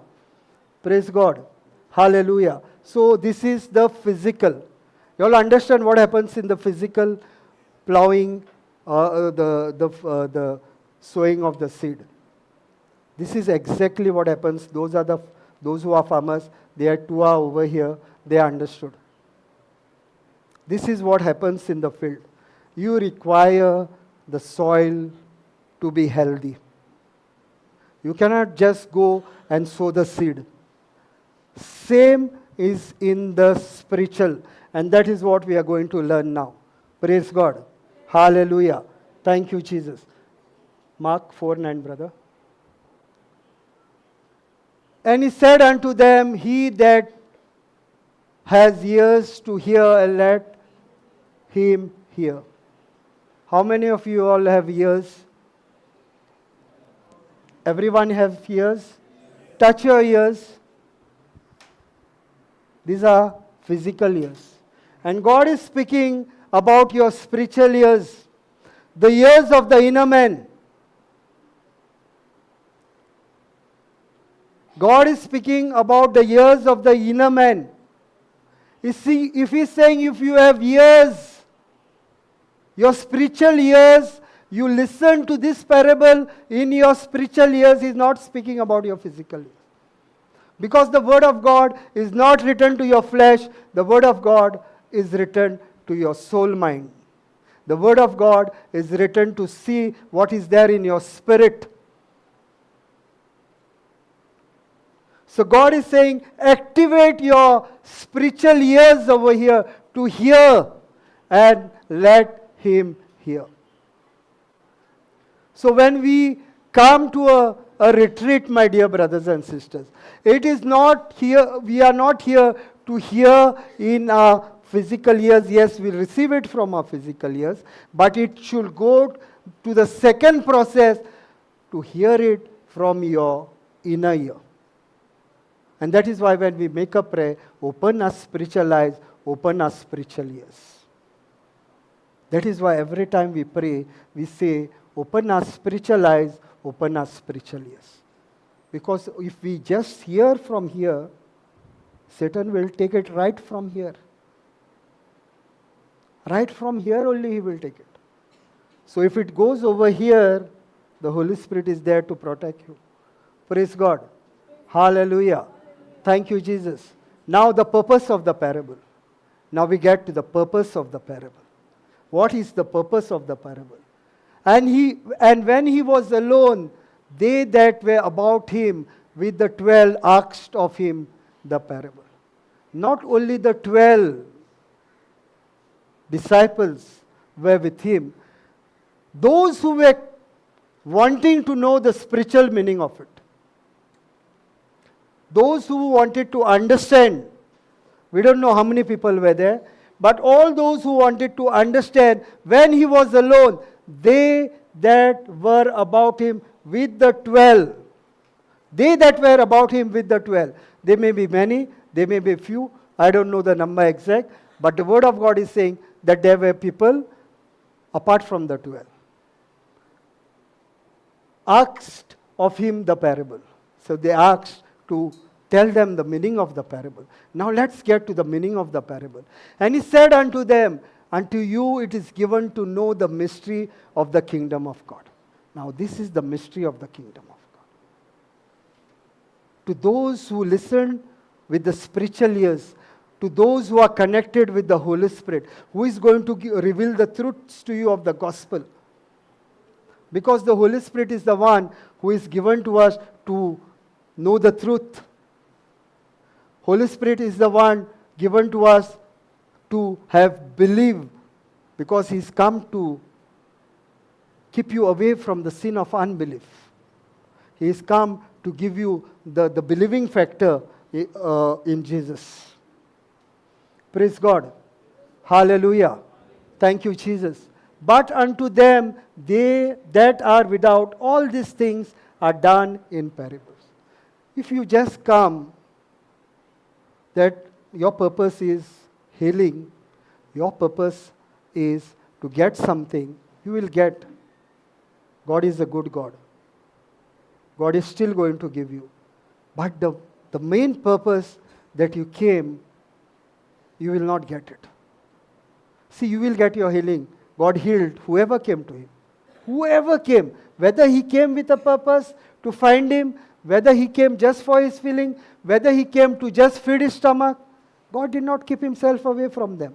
But the real purpose of my purpose as a believer will not be served. And that is what God is saying over here. The mysteries are known to you who wants to understand the truth. How the kingdom of God works. And this is the most important formula of the kingdom of God. But unto them that are without, all these things are done in parable. 4:12, sister. That seeing they may see and not perceive, and hearing they may hear and not understand, lest at any time they should be converted and their sins should be forgiven them. Now what? No, let's be there only, 12. That seeing that they see and not perceive, and hear that may hear and not understand. I may see, but I am seeing with my physical eyes. I am not seeing with my spiritual eyes. I will give you a testimony that I heard. There was a preacher's wife. There was a preacher's wife who was declared blind. She could see partially, very fine, but partially, very fine, okay? Soda glasses. You know what are soda glasses? Very, very thick. You know, आता मेवनान त्यो soda. ठस करून फोडटाले. You don't get that soda now. You know, no, brother. That soda you have to press. Yeah, goodie astali. Those thick glasses. Okay? Those thick glasses she was wearing. And she was a preacher's wife. And every time a preacher would come pray over her, but she will not get healed. And she was disappointed, and she left it. And she said, no, maybe it's not God's will to heal me. So one day one preacher came in their church, where her husband is a preacher. In their church, another preacher came to share the word of God. When he came to share the word of God, he said, I want to meet your wife. And the wife was reluctant to meet, because so many preachers came to their church, so many prayed for her, but she was not getting healed. So this preacher came to her and he said, I want to pray for you. Now, because her husband has invited, now how she will say no? It will be like an insult, no? The person they have invited and this person wants to pray.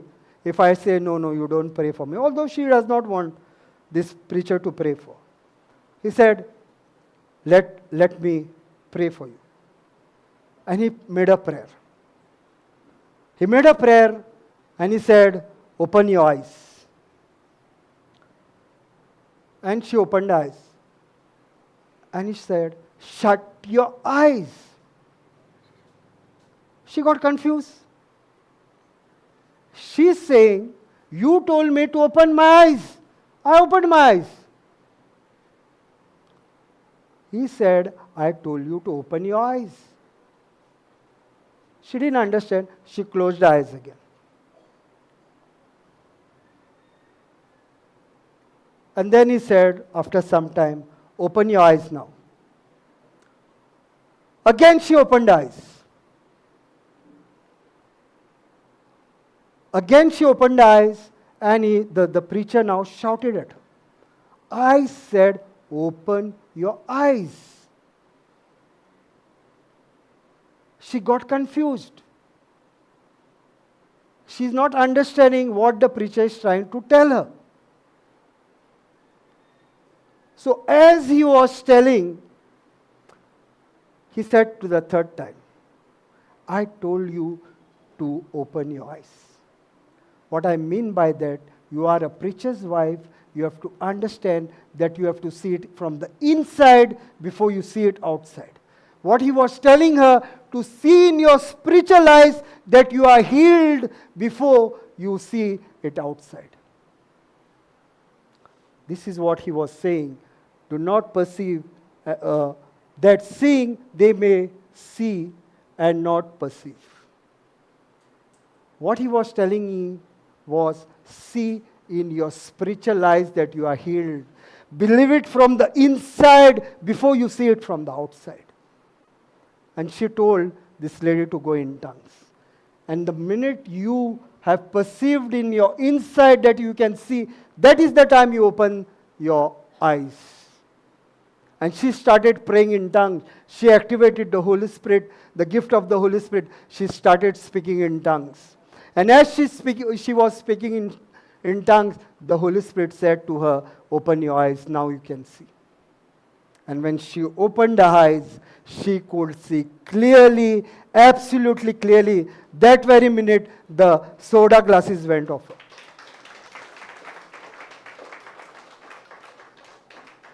This is what the Word of God is saying over here. That seeing that they may see and not perceive. Because you are trying to see it in your physical eyes, and you have to see it in your spiritual eyes before it manifests in your physical. When you pray, the Word of God says in Mark 11:4, when you pray, believe that you have received it, then it shall be yours. When you have prayed, you have to already believed it from the inside it has taken place so that it may manifest from the outside.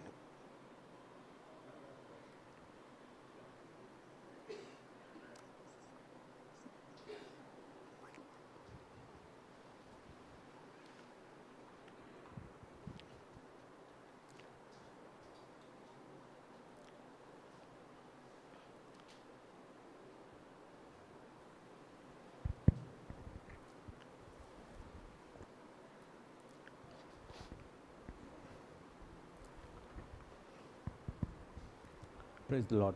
Praise the Lord. You mentioned about seeing through the spiritual eyes and hearing through the spiritual ears. I have a question in this regard. That, many times in our life, because of various reasons, our spirit is not clean. Like, we take a bath every day to clean our physical body. But most of the times we are not able to clean the spirit inside. There could be many reasons. It could be because of some ego or jealousy or anger or negative emotions, because of which the spirit is probably not clean. When the spirit is not clean, then do you think we can see through the spiritual eyes or listen through the spiritual ears? And if not, what could be the solution? No, I'll tell you, the first thing, there is a wrong understanding in your mind that when you have accepted Jesus Christ as your Lord, God and Savior, your spirit at that very minute is perfect. It is not looking for any perfection because it is the very Spirit of God. He plants inside of you God nature. He plants inside of you righteousness. So the sin nature has been destroyed from the root. Your performance does not matter because He has given you His righteousness. Now, what is in your spirit is the written word of God. Now, what do I do with the written word of God? Romans 12:2 says that I renew my mind with the word of God. So every day my journey is to renew my mind, get to align with what the Word of God says. And as you are getting aligned to the Word of God, you shall see what is there in your spirit. Now everything God restored in your spirit, the soil.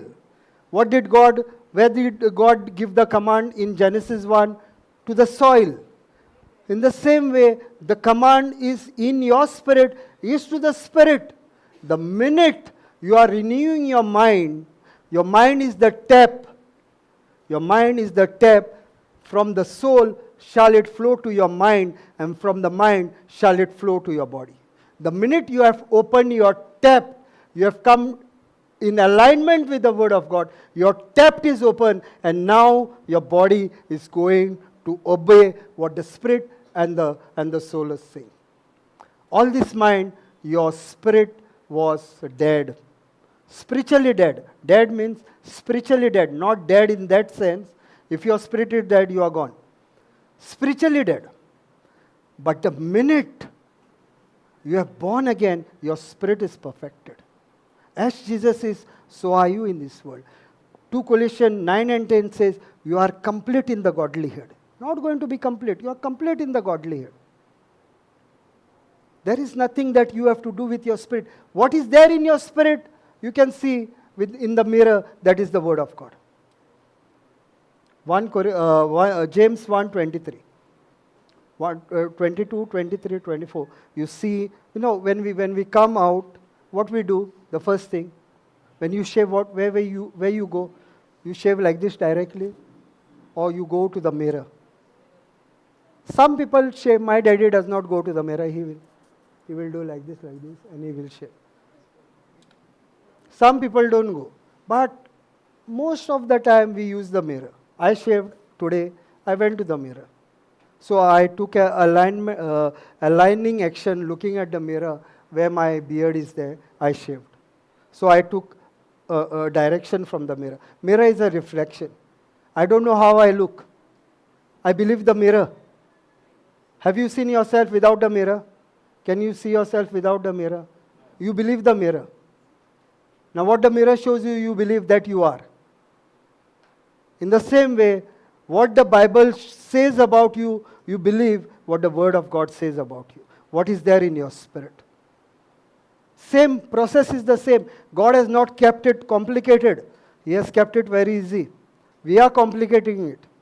So when you see in the mirror, you know what is there in your spirit. Now you get your mind aligned by confessing the Word of God every day. You get your mind aligned. And when your mind is aligned, the tap is open, it flows to your body. That is what the preacher told him. Close your eyes. Once you have said it in your inside, once you have renewed your mind, once you have seen it from your inside, your body will obey what the spirit and the soul has said, because they are the in charge. These are two spiritual vessels that are inside of us. The spirit and the soul are two spiritual vessels that are inside of us. They are too spiritual.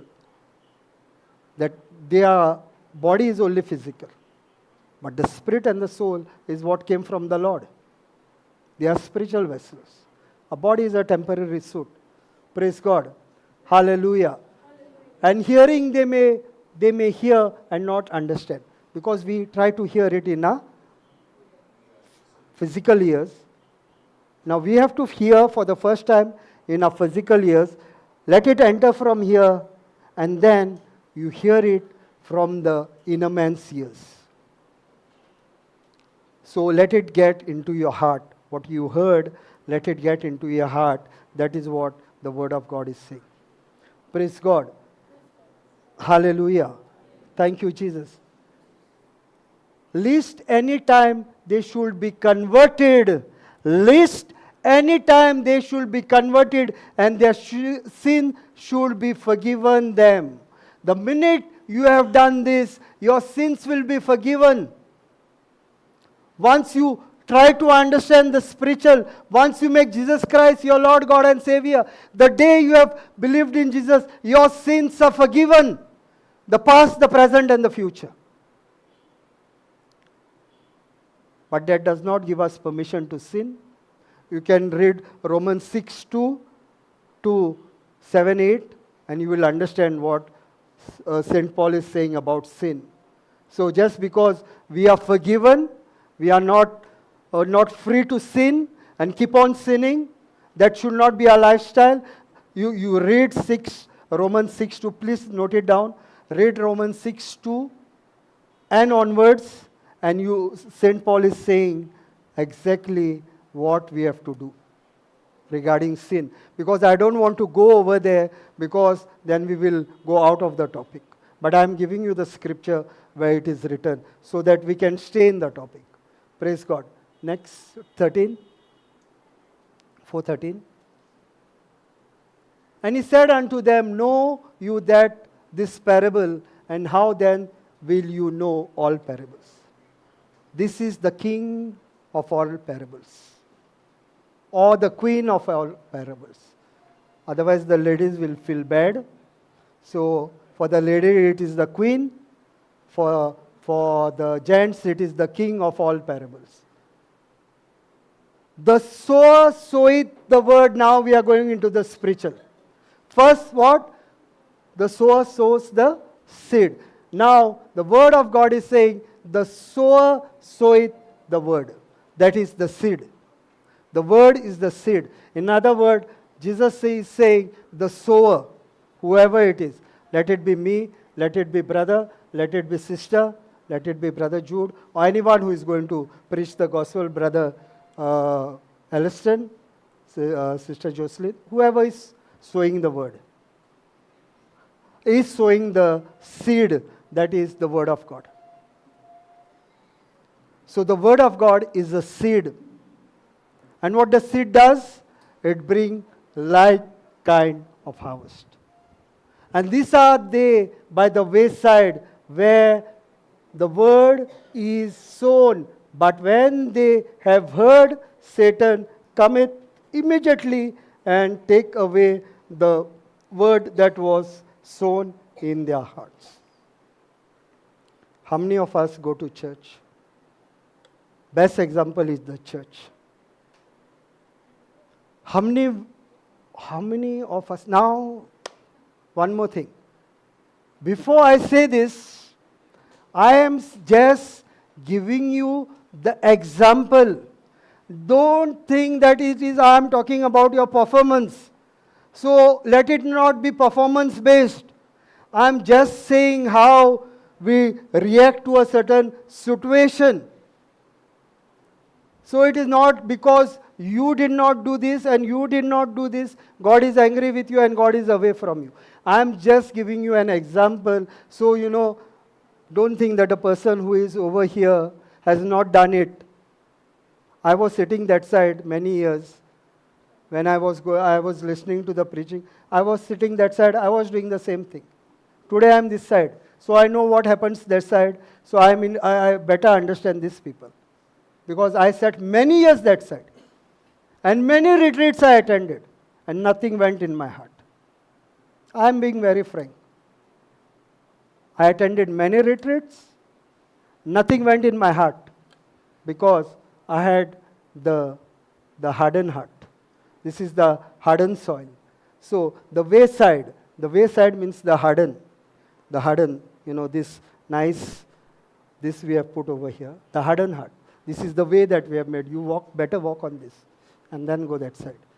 So the wayside where the word is sown, but when they have heard, Satan cometh immediately. Now when we go to church, now I'm not condemning anyone.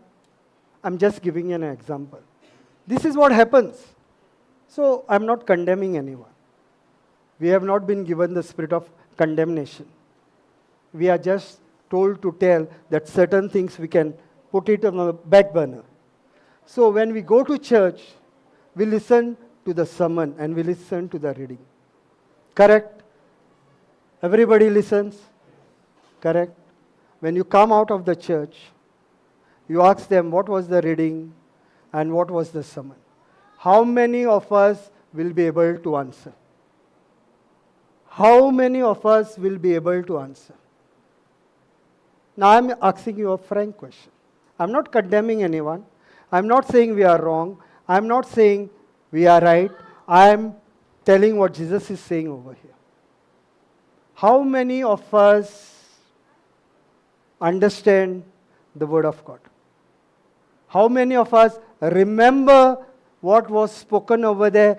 Just 5 minutes, after the Mass, you are just walking out, and I just came over there and asked you, brother, what sermon did the priest preach? He said something, I don't know, I don't remember. What has happened? Satan has taken it immediately. Why? Why? We have a day in advance. And I every day share the gospel at least 7-8 hours, at least 10 hours before the Mass. So that people can be prepared. Even before the priest preaches, you know what is the gospel. You know what are the readings. You know what is the gospel.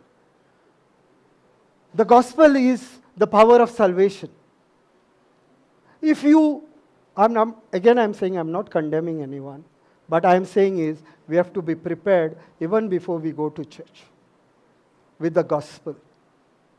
Even before we go to church, we have to be ready with the gospel because we should be expecting what is going to come from the priest. And that is the time you are not going to be, you will know what the priest, you will remember what he said. Because you have already read the gospel. You have already understood the spiritual meaning. Because when we are forwarding the spiritual meaning. Not what is written in the gospel, we are forwarding the spiritual meaning. This is what today's gospel says. So what happens in the church? Again, I'm saying I'm not condemning anyone. I'm not putting it on your performance. What I'm trying to say is, when the priest is preaching the gospel, when the readings are read, what we are doing is we are thinking whether we will have pulao, we will have chicken, whether we will have fried fish. We are planning the menu in the church. Is it correct? Is our mind wandering? If not this, is our mind wandering somewhere else? Because we are not come to receive what God is giving us. And this is the first soil. The word is sown. Many of us who are seated over here at the moment are already planning something else. And why we have a retreat of 10 days? Why we have a retreat of 4 days? The first day, your soil is not prepared. The second day, the word start entering you. The third day, the word purifies you. The fourth day, you are completely set free by the truth. And if it is 10 days, you are totally sanctified, you are totally made holy. With the word of God. Not by the preacher, with the word of God. That is why the longer the period, the more you receive. Because now you are getting into it. You are getting into the system. We do it every Sunday, my dear brothers and sisters. We go to church, but we don't know one word the priest said, and then we blame the priest. It is good to show fingers to others. What did I receive? What did I do when the mass was going on? I was thinking about the pulao and I was thinking about the chicken. And whether I will go to the market or whether I have to go to my friend's place or whether I have to visit a relative and what I am going to take for them and what I am going to do. This is what we are planning. We are not having a communion with the Lord. Now again I am saying I am not condemning you, but if you are prepared, my dear brothers and sisters, to receive the word of God in your spiritual, that is going to help you much more. That is going to help you much more. I am not making it performance grace. The grace of our Lord Jesus Christ, the love of God, and the communion of the Holy Spirit has to be when you go anywhere and everywhere. That is what I am trying to tell you. So this is the first seed that Satan comes and take immediately. He does not have a difficulty because you have already given it up to him. You have already given up the seed that was sown. It is not that the seed was not sown. The seed was sown, but your heart was not ready to receive it. So, can we do a commitment that one day before we will read the word of God and go to church? We will be in a better place. We will be in a better place. Before the priest preaches, before somebody asks you, you already know what is the gospel. And the gospel is the power of salvation. The good news. It brings to you whatever it promised. We have to do this commitment, my dear brothers and sisters, because God committed himself even when we were sinners. God did not wait for us to be righteous. God did not say, you change and then I will die for you. He said, I will die for you anyways. When you believe, you shall receive. So it is not based on a performance. I'm not trying to force something on you, my dear brothers and sisters. I am telling you the truth, and let this truth set you free. Because some of us are Christian from birth, but I know people who are non-believers, who have taken the word of God seriously, who are led by the Holy Spirit. And Sister Jonina knows whom I am talking about. How the Holy Spirit is leading this person who is a non-believer, speaking to this person every day of her life, and her life is led by the Holy Spirit. And we being born Christians, sometimes we don't know who the Holy Spirit is. We don't know if we have the Holy Spirit.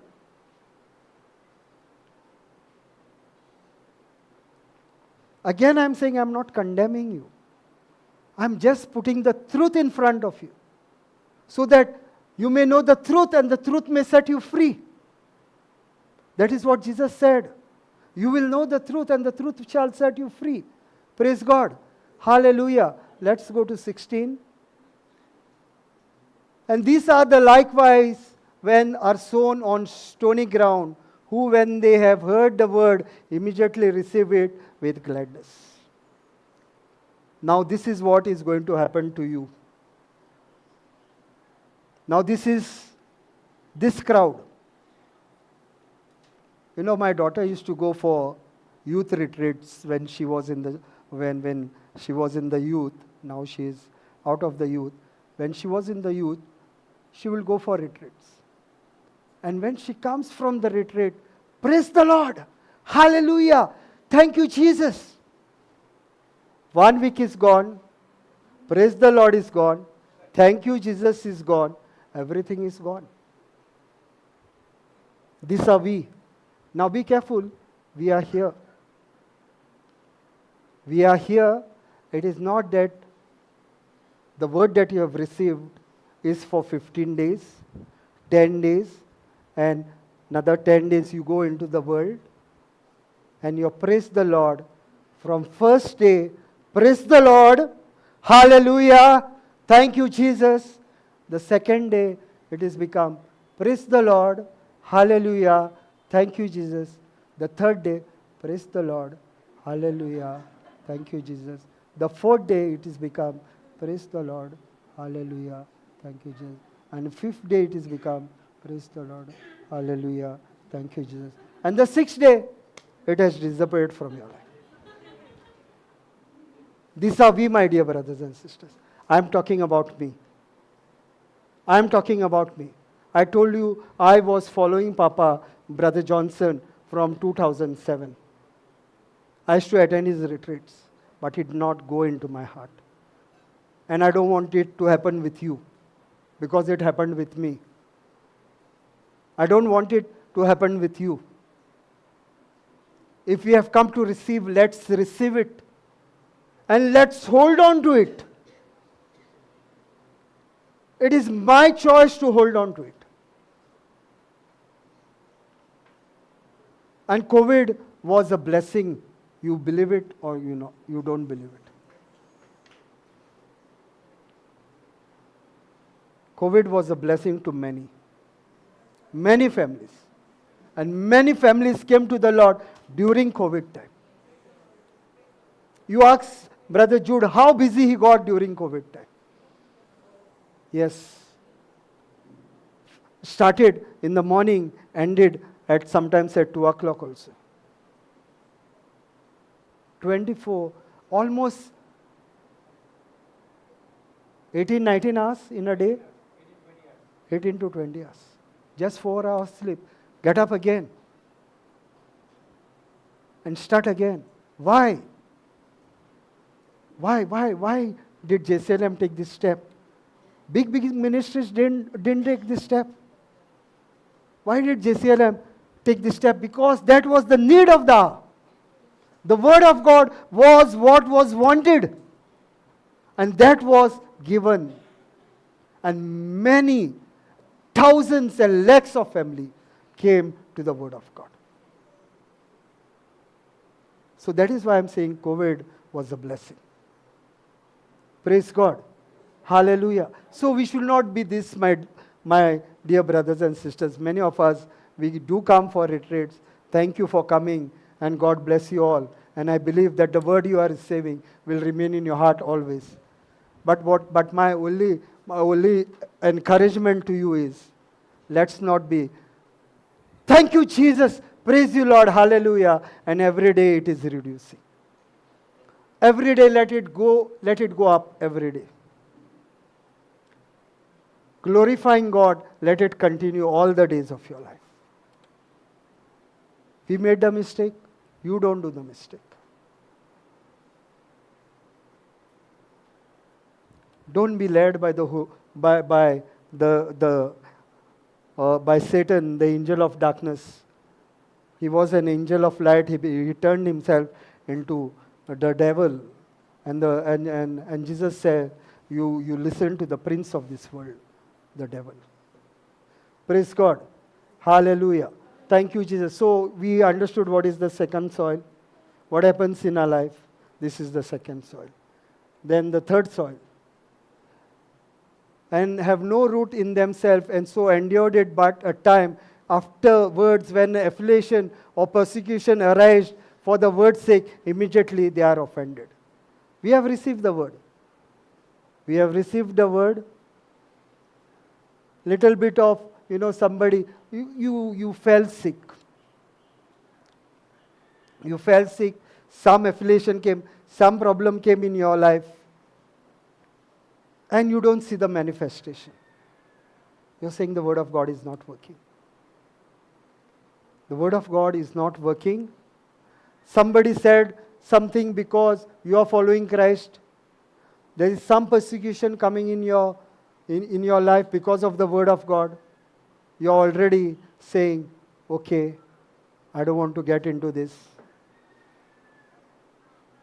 You know how many people come against us? How many people come against me? Because I speak boldly. Many people come against me because I speak boldly. Your choice. I will speak because God has given me the spirit of boldness. I will speak boldly just because some community will be angry with me, some people will be angry with me. Why should I oppress the truth? Why should I oppress the truth? Because I want to keep certain people united with me. When Jesus said, you have to eat my body, you have to drink my blood, half the crowd left him. John 6. You will get it in John 6. After John 6:56, I think. After John 6:56, many of the people, and Jesus asked the disciples, do you want to leave me? He said, you are the truth. Where do we go? He asked the disciples, do you want to leave me? Because what I have said, you will have to eat my body, you will have to drink my blood. What we are doing now? Are we not eating his body? Are we not drinking his blood? But that time, they did not receive it. They went away from him. A multitude left, the word of God says. And Jesus asked the disciples, do you also want to leave me? He did not say, wait. I don't want you all to go. I don't want you all to go. My finances will drop down. I will not have a crowd to preach. Oh, he didn't say all those things. Gone. You do not receive. You are the loser. God is not going to run after you. He is going to flow the grace for you the day you believe you are forgiven. It does not change then and now.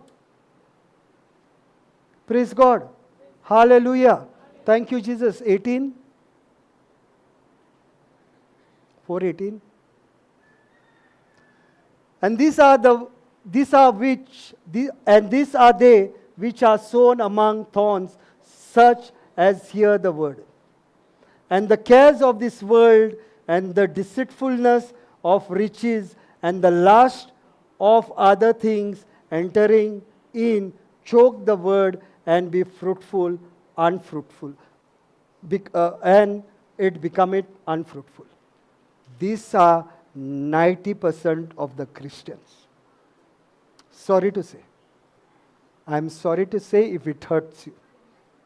But I am putting the truth as Jesus has put it.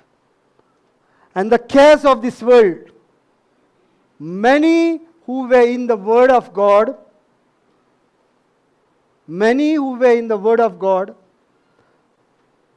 at certain stage, they give up on the Word of God. Many who are on the Word of God later give up on the Word of God because of this world and the cares of this world. Because of the cares of this world. They give up on the Word of God. They are thinking, how will we manage our families? How we are going to make our children rich? How we are going to educate our children? And the last of other things, and the deceitfulness of riches. You want to become rich. You get into the world. You were in the Word. You had understood the Word. You knew how I can get the riches. But all of a sudden, you have moved your focus from God to the world. Because Satan has been pressurizing you. It is not your fault. Satan is telling you how you are going to educate your children. God will educate your children. God will make you rich. 90% of the Christian fall in this category, my dear brothers and sisters. I'm saying sorry. Don't feel hurt, because this is what Jesus is saying. You were in the Word, you understand the Word, but the lust of this world, the lust of other things enters inside of you and chokes the Word, and it becomes unfruitful. It's choked the Word that was seen, what we saw, the third soil, because the seed is, and the thorns are choking the growth. The Word is not growing. It is because the cares of this world, because we are living in this world, we think we belong to this world. My dear brothers and sisters, the Word of God says in Matthew 6:33, seek first the kingdom of God and His righteousness, and all other things will be added unto you. If God has said it, it is so. If God has said it, it is so. I've seen it in my life. I've seen it in my life. Now, God is not a respecter of a person. So many have seen it in their life. Sister has seen it in their life. Brother has seen it in their life. Brother was holding a good job. He left his job.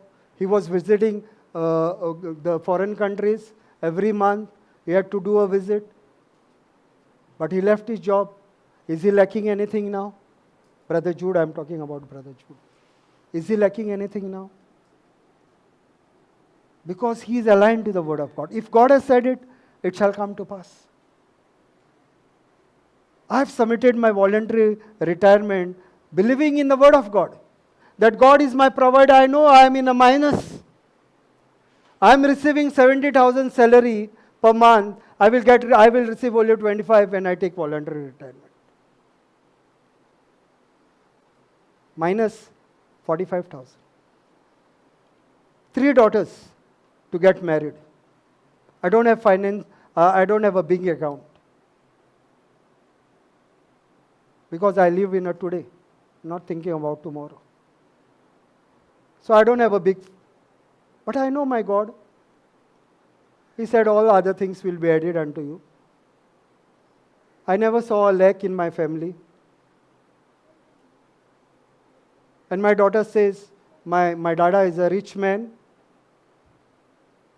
Because they say Abraham is a rich man, so my dada is a rich man. So I don't run like the word that I am speaking is the word of faith, and it comes to pass. I don't lack anything. I have abundance because God promised me the abundance. If it is happening with me, why will it not happen with you? You trust in the word and see if it is happening. Now sister is going every month to Bangalore to preach the gospel. Why is she going every month from Goa to Bangalore to preach the gospel? Because she is believing that God is a provider, Jehovah Jireh. Or are we only just going to say Jehovah Jireh and not believe in Him? So the more we are going to align with the Word of God, this situation will not come. And the deceitfulness of riches, we are thinking how to get rich over here. How to get rich over here? How do I get rich over here? Tell me one thing. Can you take 1 rupee from here? Hold it in your hand. The day you are dying, if you have come to know that you are about to die, hold that 1 rupee in your hand and let's meet in heaven whenever I come there, and you show me that 1 rupee that you had held in your hand. Will it be in your hand? That 1 rupee also you will not be able to carry. So why the fight for the riches on this earth? If you read Matthew 6 above, he said, don't run after the riches where the moth and rust will destroy. But run after the riches. Store up riches for you in heaven, where moth and rust does not exist. In heaven there is no shadow. In heaven there is no shadow. Darkness has no place in heaven.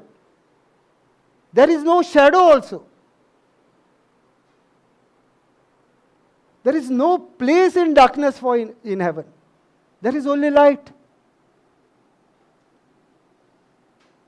So the riches of this world, my dear brothers and sisters, don't think God is going to give you over an abundance. If He said, I'm come to give you life and life in abundance, is He a liar? Does He lie? He said, there was nobody else that I could swear upon. I swear on myself. There was nobody else to swear upon. God had nobody above Him that He could swear upon. So, if the word of God says, it shall come to pass, not today than tomorrow. And I gave you 2 examples, 2 testimonies that I received yesterday. And they will be giving their testimonies in today's Bible class. But I've shared it here. The first-hand information I've shared it here. But we will hear from their mouth how they fought the battle. If God is not a respecter of person, so let's not get into all these things that, and the last of the things entering in, choke the word and it become unfruitful. So what happened? All these things that we were thinking about, these are worldly things. This is what Satan is putting in your mind. How many of us teach the Bible? Again, I'm saying I'm not condemning you. How many of us teach the Bible to our children? Why is Elliston in the Word of God? Why is Elliston in the Word of God? Because her parents encouraged. They could have said, they could have put a block. They could have said, he is just a child, let him study first. You know what Elliston is saying? When will my school get over that I can go full time? Correct, brother? That is what he is saying to his mother. One day Papa was telling me. Elliston is saying, when will my school get over? The love of God. Joshua 1:8. This is the book of the law. You shall meditate on it day and night. Who is telling? God is telling. Joshua. This is the book of the law. You learn it, teach it to your people. So that they learn it, they learn the system, that they may prosper and they are successful in whatever they are doing. The Word of God brings success. The Word of God brings prosperity. We think God will bring prosperity. No. The Word of God brings prosperity. The Word of God brings success. Read Joshua 1:8. You all can write and keep, because I'm not going into these scriptures, that the main theme will remain there only. Next.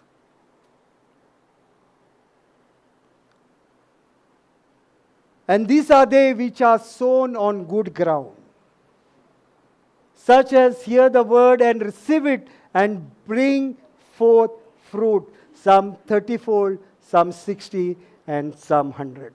This is what we have to be, my dear brothers and sisters. This is what God wants us to be. This is what Jesus wants us to be. And this is what He was teaching, not preaching. This is what He was teaching, not preaching. He didn't preach this word, He taught this word. And these are they which are sown on good grounds. We should be sown on good ground. Because the command is given to the ground. The command is given to your spirit.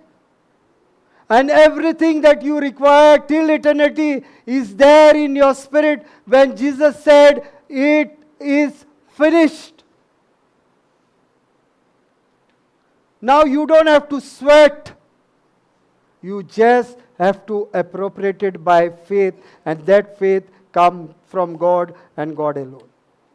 So it is not hard work, my dear brothers and sisters, taking the word of God, putting it in a heart. Now what is the good soil? Now we will go to the good soil. Why is the good soil important? Whatever is going to go in the good soil is going to sprout. Whatever is going to go in the soil is going to sprout. The soil does not understand the seed. Let me say it again. The soil does not understand the seed.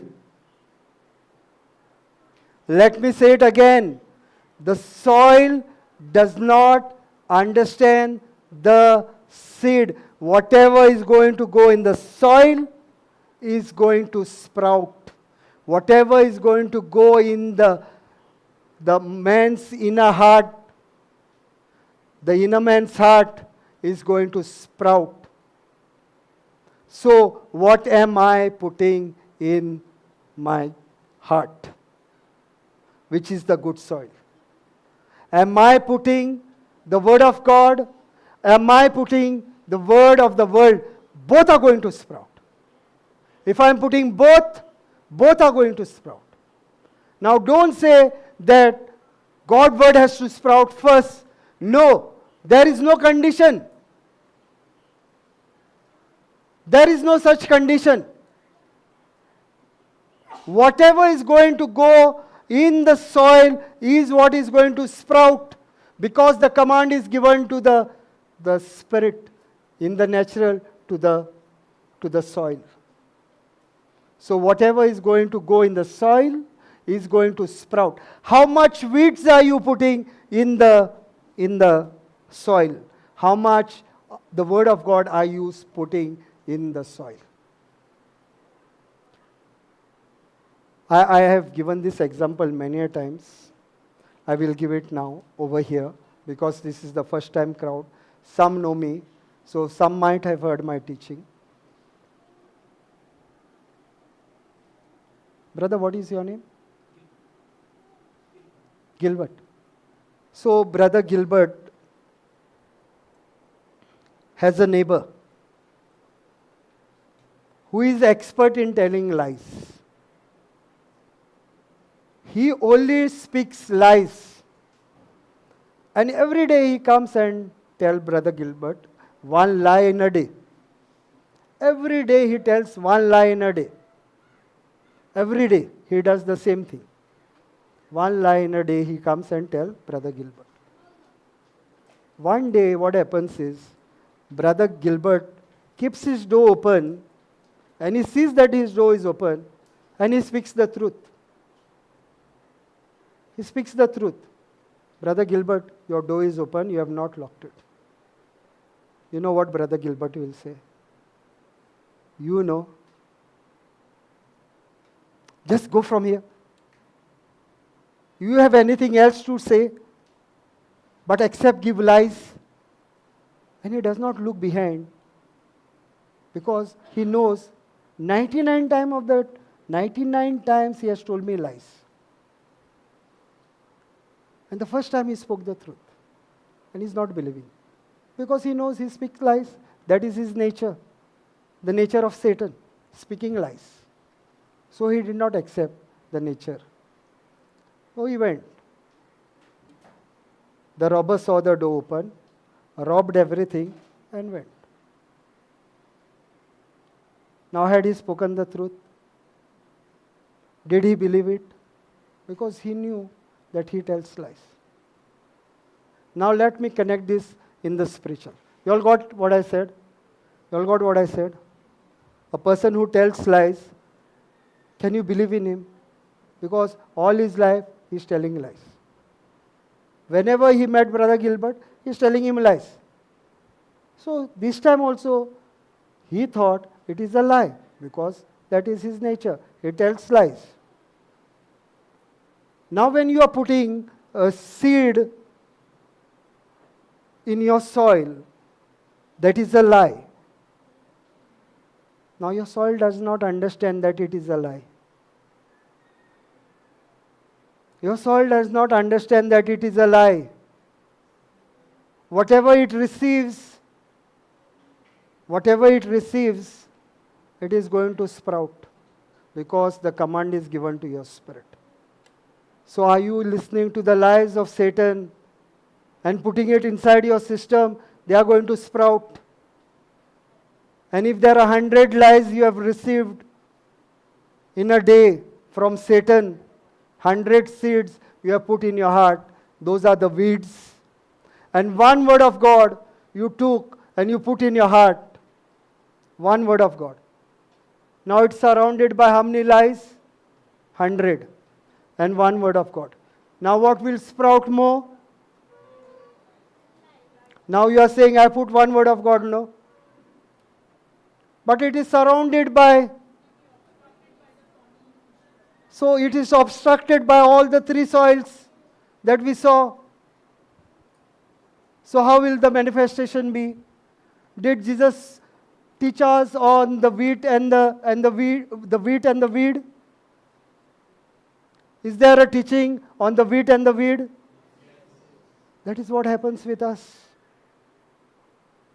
Don't get your heart confused. It has to be the word of God or the word of Satan. You can't have both going into your soil because the soil does not identify whether it is the seed of God or whether it is the seed of Satan. Because whatever is going to go inside, it is going to sprout. Because the soil is given the command, once the seed falls, it has to sprout. Now the word of God is an incorruptible seed. 1 Peter 1:23. 1 Peter 1:23. Put, sister.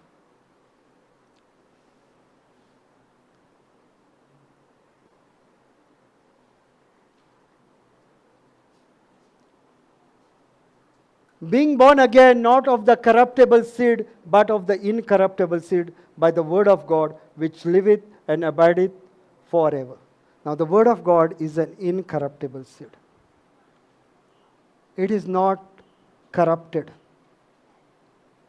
What the word of God promises, it will bring to pass. But my choice is, what am I putting in my soil. What am I putting in my soil is the most important thing that I have to choose every day of my life. The first point that we learned in Genesis 1:2, not speak the problem, speak the solution. So there are problems, Satan is putting pressure on you to speak his word. Now when you are putting the word of God, see Romans, sister give me Romans 10:8.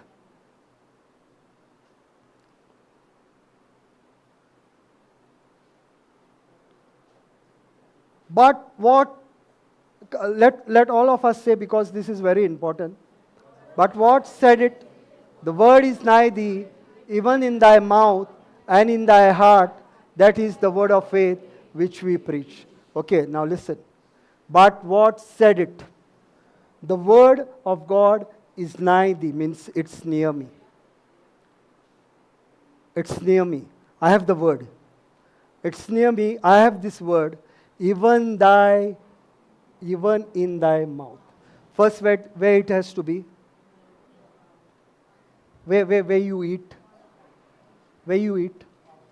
Everything goes in your mouth to enters inside. In the physical, everything goes in your mouth. Everything goes in your mouth, and what goes in your mouth, the stomach digests, and it generate calories, and it brings strength to your body. Correct? In the physical. In the spiritual, the word of God is saying the same system is the same. First, it is in your mouth. The word of God is nigh thee, means it's near you. Now, the word that is near you, you put it in your mouth. First, you confess it. First, you are confessing it. Your ears hear it. Your ears receive it. And it goes into your heart. The good soil. The heart is the good soil. Because the soil, I said, does not understand what it receives. It receives as a seed. That is the word of faith which we preach. That is the word of faith. That is the word of God. What we are standing and preaching is the word of God, which you have heard. And that is now in your mouth. And when you put it in your heart, this word of faith which is preached. So the soil does not understand, my dear brothers and sisters, what you are speaking from your mouth. The soil does not understand. For the soil job is, whatever seed is going to go in the ground, it is going to sprout, because the command is to the soil. Praise God. Hallelujah. Now, 9. That if thou shalt confess with thy mouth.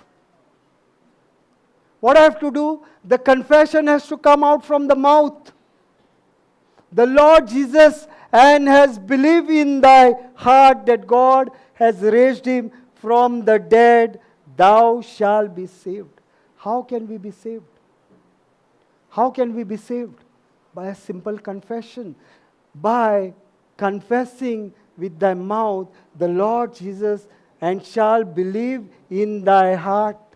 When you believe in your heart, when you put this word of God in your heart, the word of God is saying that God has raised him from the dead, you shall be saved. Just by the confession. Just by your confession you are saved. It is not by your hard work. Just by a simple confession. And we do this confession every day. Every Easter we do this confession. Every Easter we do this confession. We say it again. We remind ourselves what vow we had taken. Every Easter we do this confession. Every time we say, I believe, we say this confession, that we believe that you were raised from the dead.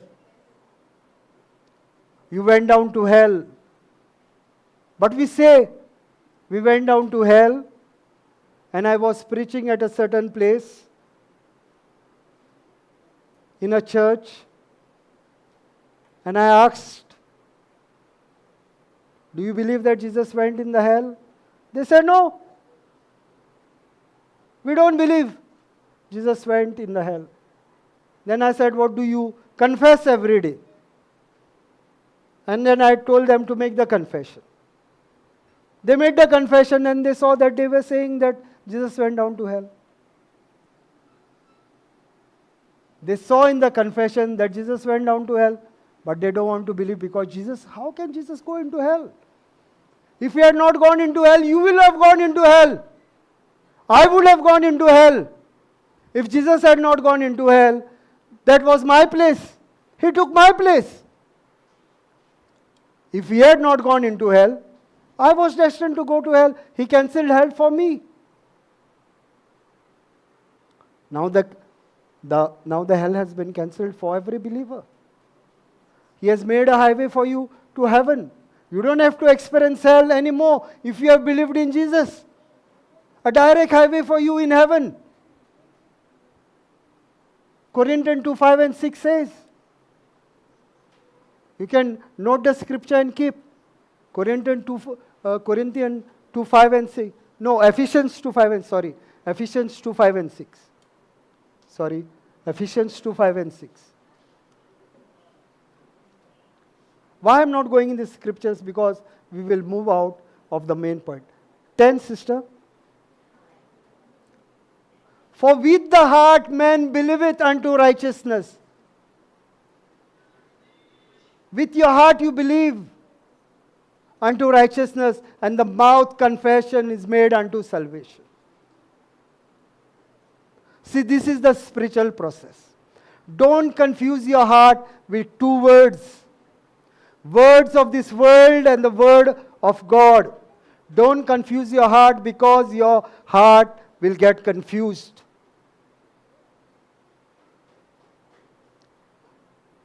Your heart will get confused. Chikanan, prawns curry gatli bari lagtile, no? If I put chicken curry and prawns curry, it will taste good? No, that is the system of God. See, we have to follow the system of God. Everything is done by Jesus. Now, you have to keep the good soil to get 30, 60, 100. Keep the soil good. Clean the soil every day with the Word of God. How do I clean the soil? The Word of God cleanses us. The Word of God sanctifies us. The Word of God makes us holy. We don't have to fight for holiness. We don't have to fight for sanctification. We don't have to fight to keep the soil holy. We don't have to fight for righteousness. It's already done. I stand in the finished works of God. And I appropriate what He has done. So when we are confusing a heart by putting weeds and wheat, both are going to sprout. The more what you have put in your heart is going to sprout faster. And that is what is happening in our spiritual life. And that is what God is saying, keep your heart clean. Just the way the farmer does all this process, cleans it, makes it ready for putting the seeds. He is not just coming and putting the seed as it is. No farmer does it, my dear brothers and sisters. If the farmer of this world understands God's system in the farming, the same is in our spiritual. Does anything change from the spiritual to the physical? No, God has kept it very easy. So if we understand the physical, we can understand the spiritual. God is saying, get your soil ready every day of your life. Renew your mind every day, not someday. If I stop putting weeds, if I stop speaking the word of this world. And I start putting the word of God every day in my heart, my brothers and sisters, it shall sprout 30, 60, 100. And that is what I followed. Genesis 1:2 and Genesis 1:3. It took me 3 months, it doesn't matter. God did not tell me that it will happen the next day. He did not tell me that it will happen the next day. What he told me is Genesis 8:22. What he told me is Genesis 8:22.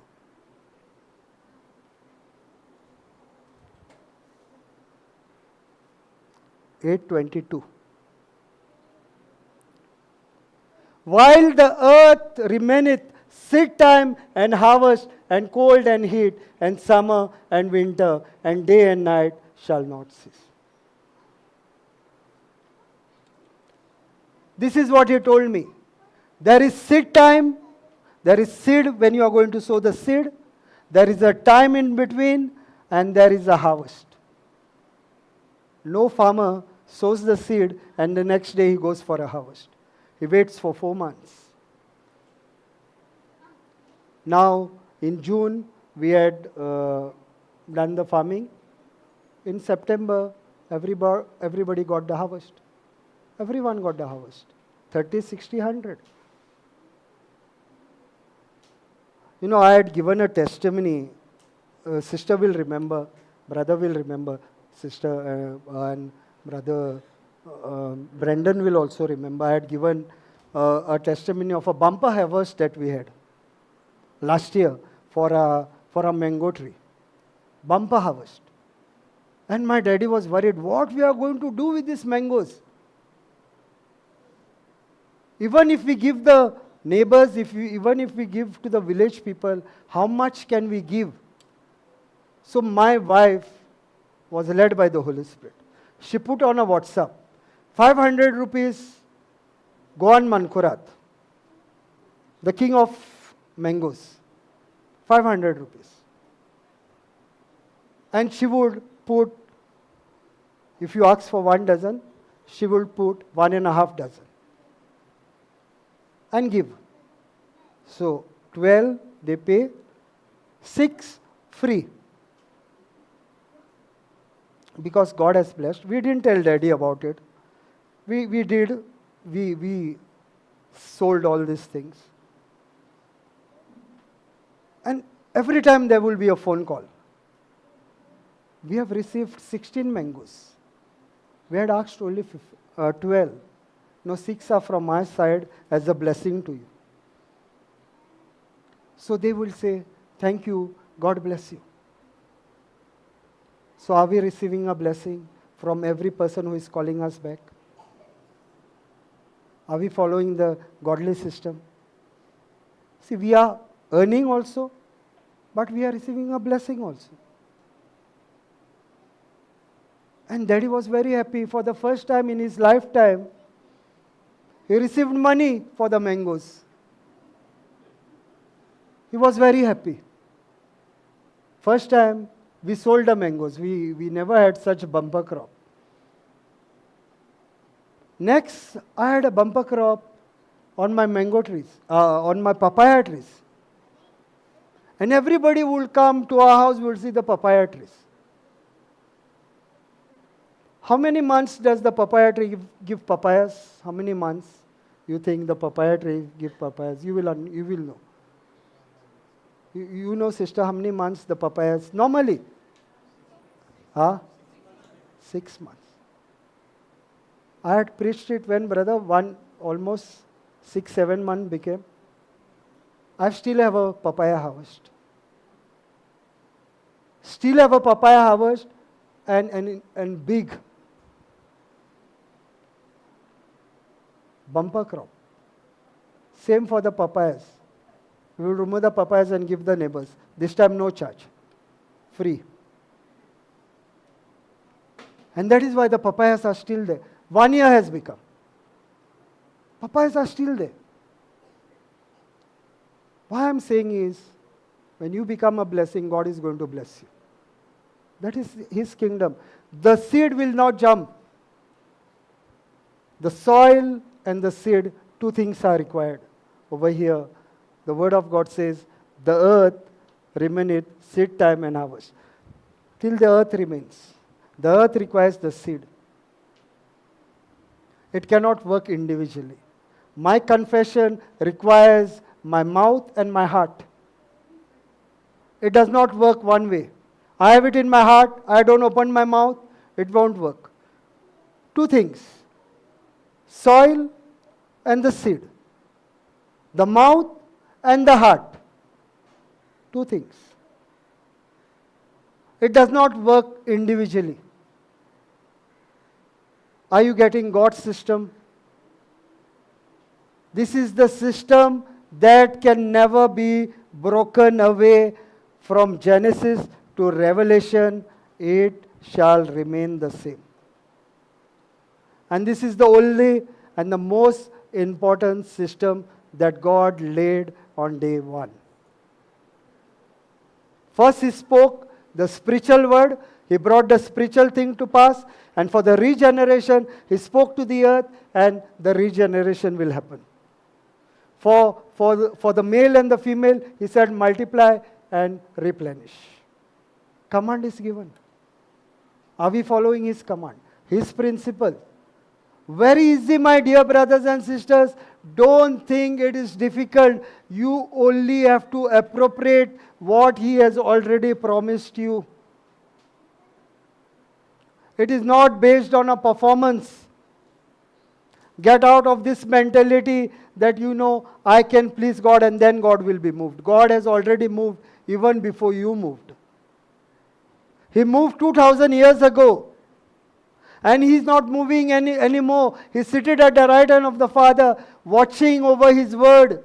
The minute you put it in your mouth, put it in your heart, confess it out of your mouth again. The minute you have confessed it out of your mouth, God is waiting to bring it to pass because it is His word and He is watching over His word that it shall not go void. If you want me to give the scriptures which says all those things, I can give you the scriptures where He promises that He will keep His word. If you want quickly, I can give you those scriptures which says that He watches over His word. Praise God. Hallelujah. So is it difficult, my dear brothers and sisters? Is it difficult that we can appropriate what God has promised us? Is it difficult? Is the first day, is the Genesis 2:1 when He said it is finished? It is finished. Genesis 2:1 He said it is finished. And now you rest. And again in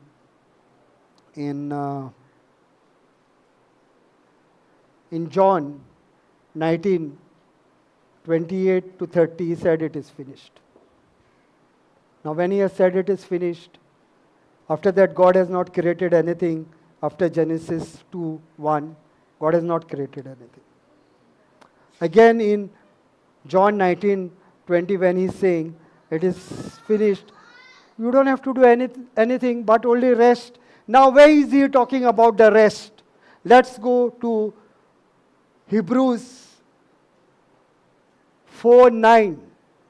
Hebrews 4:9. I'm not sure it is 4:9, but I'm 99% sure it is 4:9.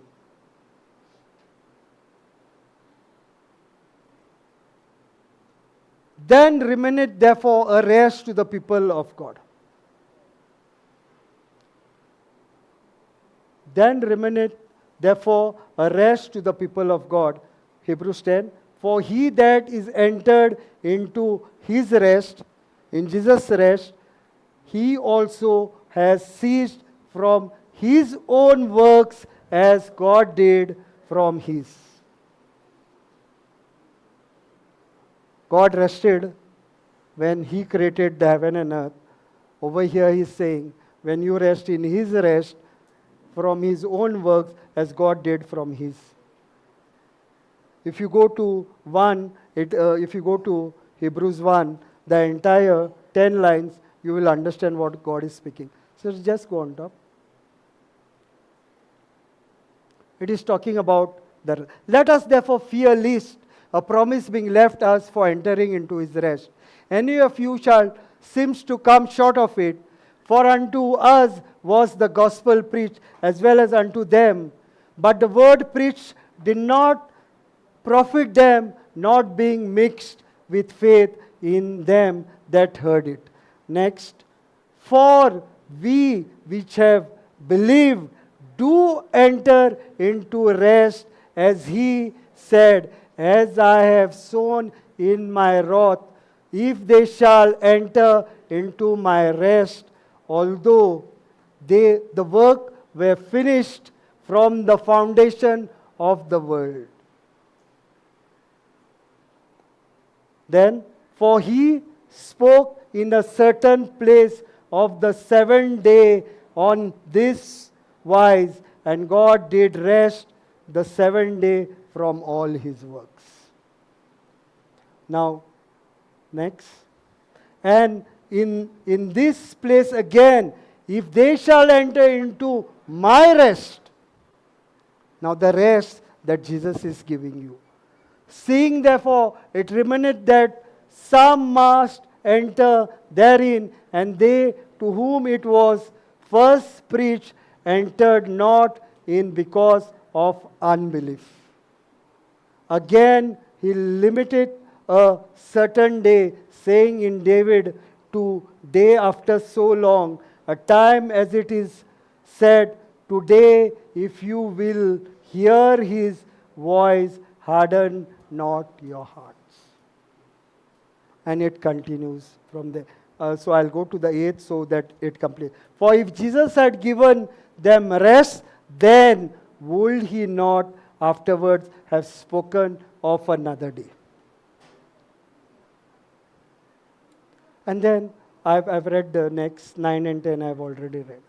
Now we have to rest in the finished works of Jesus. Just the way when the heaven and earth was created, God rested because he had nothing to do. Again, when Jesus has finished it, we have nothing to do but appropriate what he has done. Are we getting the physical into the spiritual now? Have you understood? Are you confused about anything that I have preached? Are you convinced that the same thing that happened in the first 6 days happened when God said it is finished on the cross? Is it the same or is it different? Now you will get a better understanding when the preaching on it is finished is taken. What is finished on the cross? What is finished on the cross, you will get a better understanding. Because it is finished is a beautiful topic. What God has done on the cross, once you understand that, it is a beautiful topic. I hope somebody will touch on it. If nobody is touching, I will touch when I am going to come the next time. Because I have another better topic to preach on. And that I want to preach on. So if nobody is going to touch, then I will touch on it is finished. And another beautiful topic is my identity in Christ. If you understand these few topics,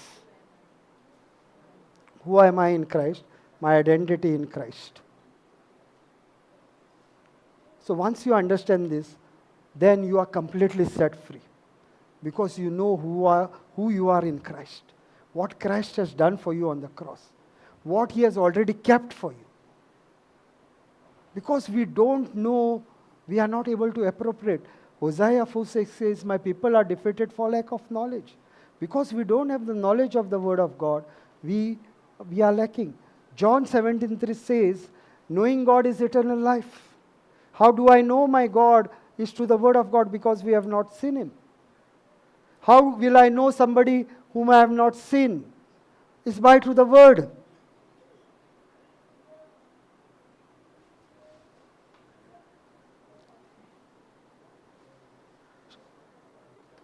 Praise God. Any questions you all have, my dear brothers and sisters? Is this helping you? See, I'm telling you, this is the most important system of the kingdom of God. All the other teachings are evolving around here. To the finished, the word finished. All other teaching evolve around this one word, finished.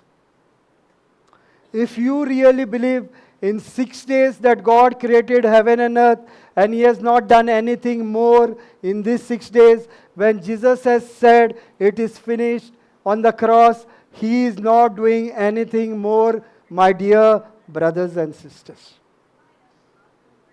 He is not doing one bit more. He is only watching over His word to bring it to pass. You confess it out of your mouth, you believe it in your heart, and then again confess it out of your mouth. Every day our journey is, how do I keep my heart clean? And that is by doing Romans 12:2. Aligning myself to the Word of God. The more I align my mind to the Word of God, because when we were born again, it was a spirit that has been perfected. A spirit has been perfected. A soul is looking for renewal. A soul, our spirit has been saved. Our spirit has been saved. My soul is being saved. And my body will be saved. I'm saying it again. My spirit has been saved. My soul is on a journey to being saved. And my body will be saved. So my soul is on a way of renewal. And the more I'm getting aligned to the Word of God, it is releasing the tap. The soul is the tap. And the soul is what receives from here, from your body, and the soul is what receives from the spirit. This is the tap. Now the body is speaking to your soul. And if your soul is agreeing to the body because it is unrenewed, it is going into your heart, which is the good soil. Because your soul has also agreed, because your mind is unrenewed. And what your body has spoken, your soul has got into an agreement. 2:1, who loses? 2:1, who loses? Majority wins, no? What happens is, because your soul mind is not renewed, now your soul mind is listening to what the body is saying. But the minute your soul mind is renewed, now your spirit is speaking. If you hear to the daily JCILM everyday declaration, okay, I'll just read it for you, the everyday declaration, so that you know we are giving you the Word of God every day, whether you are taking it. I don't know whether you all are there on this, but it is there on our website. It comes every day. Now this is what the Word of God says. It comes every day. I am a spirit being. My spirit has a soul. My spirit and my soul live in a physical body. Two spiritual vessels. My spirit and a soul live in a physical body. Physical body is temporary, the earthly suit. My spirit and my soul live in a physical body. My spirit commands my soul. My soul listens, receives, and gives instruction to my body, and my body obeys. Now, when does this happen? When my spirit commands my soul, when my soul is renewed, by the word of God. When every day I am taking the word of God and I am renewing my mind. Now my mind is getting renewed, my soul mind is getting renewed, and my spirit is now giving a command to my soul, and my soul agrees and gives instruction to my body, and my body has no other choice, absolutely no other choice but to obey. But to obey. So this is a battle every day. How do I keep my soil fertile? Is by agreeing to the word of God. Because your spirit is perfect. Your heart is waiting for the right seed. I am telling you, my dear brothers and sisters, this is the biggest formula, biggest principle that God has set into existence on day one, and it does not change. If you follow this one formula, 90% of your problems are over right there and there. Right there and there. Because now you are aligning to the word of God every day. He said, do not speak your problem, speak your solution. Your solution is the word of God. Do not speak the problem. The problem is the word of Satan. He's saying, let not the word of Satan come on your mouth. Jesus is putting the principle right in Genesis 1:2. And 1:3, he speaks the word of faith. It started right there, my dear brothers and sisters, in Genesis 1. And Genesis 2, it said, it is finished.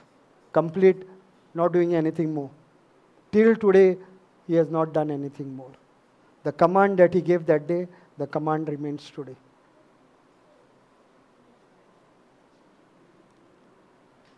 Praise God. Hallelujah. Thank you, Jesus. Is this helping you, my dear brothers and sisters?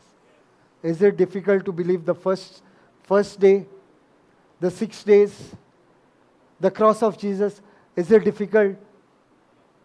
Is it difficult to follow what Jesus has done on the cross? Yeah.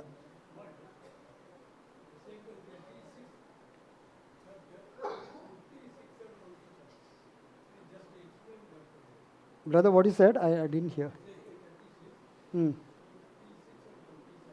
Okay. 36, 26 and 27. Ezekiel. Yeah.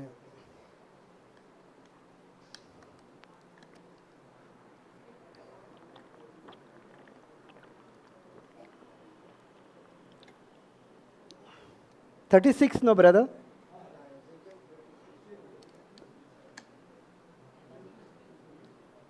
$36, 26, 27. 26, 27. A new heart also will I give you, a new spirit will I put within you, and I will take away the stony heart out of your flesh, and I will give you a new heart of flesh. That is what we learned. That is what we learned. That is what we learned the entire day. A new heart also will I give you. It is speaking about your spirit. When Jesus died on the cross, is made new. The inner man is talking about the inner man. The inner man is your spirit. So he's telling you over here that also I will give you a new spirit. Means now your new spirit is what Jesus has perfected. So he's taking care of the inner man, and I will put within you, and I will take away the stony heart which was because what we were listening to Satan. Now this stony heart he has taken away out of your flesh, and I will give you a heart of flesh. He's talking about the new creation that he has made you. The old things have passed away, and all things have become new in you now. Whatever was of Satan, the sin nature, he has uprooted from you. completely from the root. From the root, He has uprooted it from you, and He has put a new spirit in you, the Spirit of God inside of you. The Holy Spirit He has put inside of you, and this Holy Spirit is going to give you all things that God has promised. 37, sister. And I will put my spirit within you. What is this, my spirit? My spirit is the Holy Spirit. Now, God is so good that He has not kept anything away from us. See, He did not give us a baby spirit. He gave His very spirit that He promised in John 14:26. I'm going to the Father and I'll send you a helper. Now, the Holy Spirit is the third person of God. The godly head, the Trinity God. He is Himself God. He is not something, but He is God Himself that He has put inside of you and caused you to walk in my. Now, what does the Holy Spirit does? What does the Holy Spirit does is He helps us. He leads us, He guides us, He reveals us the truth. He gives us the word of revelation. He gives us the fruit of the Spirit. He gives us the gifts of the Holy Spirit. Now, if you see, it says the fruit, not the fruits. It says the fruit means if you have one, you have all the seven. The gifts is what you receive according to the Holy Spirit. What you are really seeking from the Holy Spirit, what you are doing with the gift that God has given you. Are you using it for the benefit of the church? Or are you using it for your benefits? If you are using it for your benefit, it will cease away from you. It will cease away from you. But if you are using it for the benefit of the church, He's going to give you the word of prophecy. He's going to give you the word of miracle working powers. He's going to give you the healing power. Now these things are already in you. The more you are going to exercise, and the more you are going to exercise for the benefit of the church, the more it will grow in you. The more it will grow in you. That is why it is said the gifts. And Galatians 5:22 says the fruit, one single fruit. But in 1 Corinthians 12, 7 to 11 or 12, it says the gifts. So the gifts are separate. Fruit is one. If you have one, you have all. Love, peace, joy, patience, faithfulness. You have all. Praise God. Hallelujah. Brother, you got your answer, brother?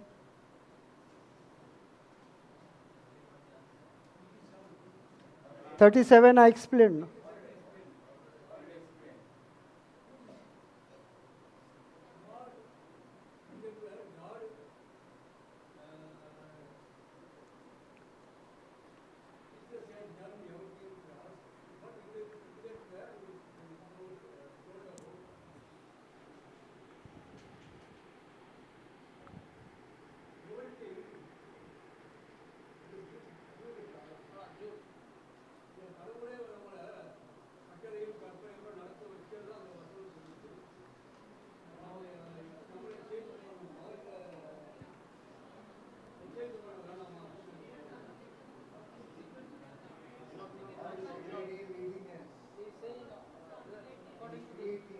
No, yeah.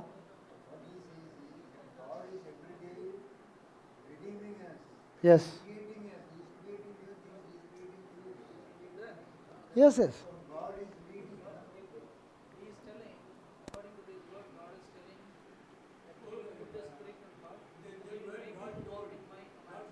Correct. God says about he is caused to follow us. Yes.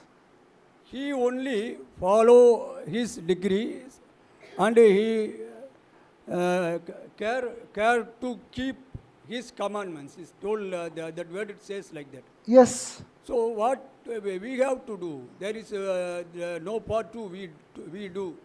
See, the word of God is very clear that how do you renew your mind? How do you renew your mind? Now my mind has to be renewed how? By the word of God, what He has spoken. So my renewing of the mind is obedience to what He has told me to do. See, when I am saying I am the righteousness of God, means I am in the right standing of God. Now the righteousness of God is the right standing in God. It is just the right standing for one day or every day. The right standing is I am in the right standing of God. That is the free gift of God by when He said, "You are my righteousness." Correct? Now, when I am obedient to the word of God, what did bring us victory? What? Yeah? Hmm. Hmm.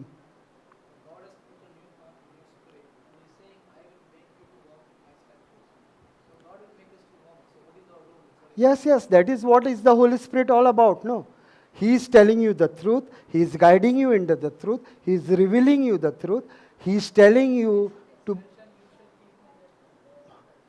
And you shall keep my judgment and do them.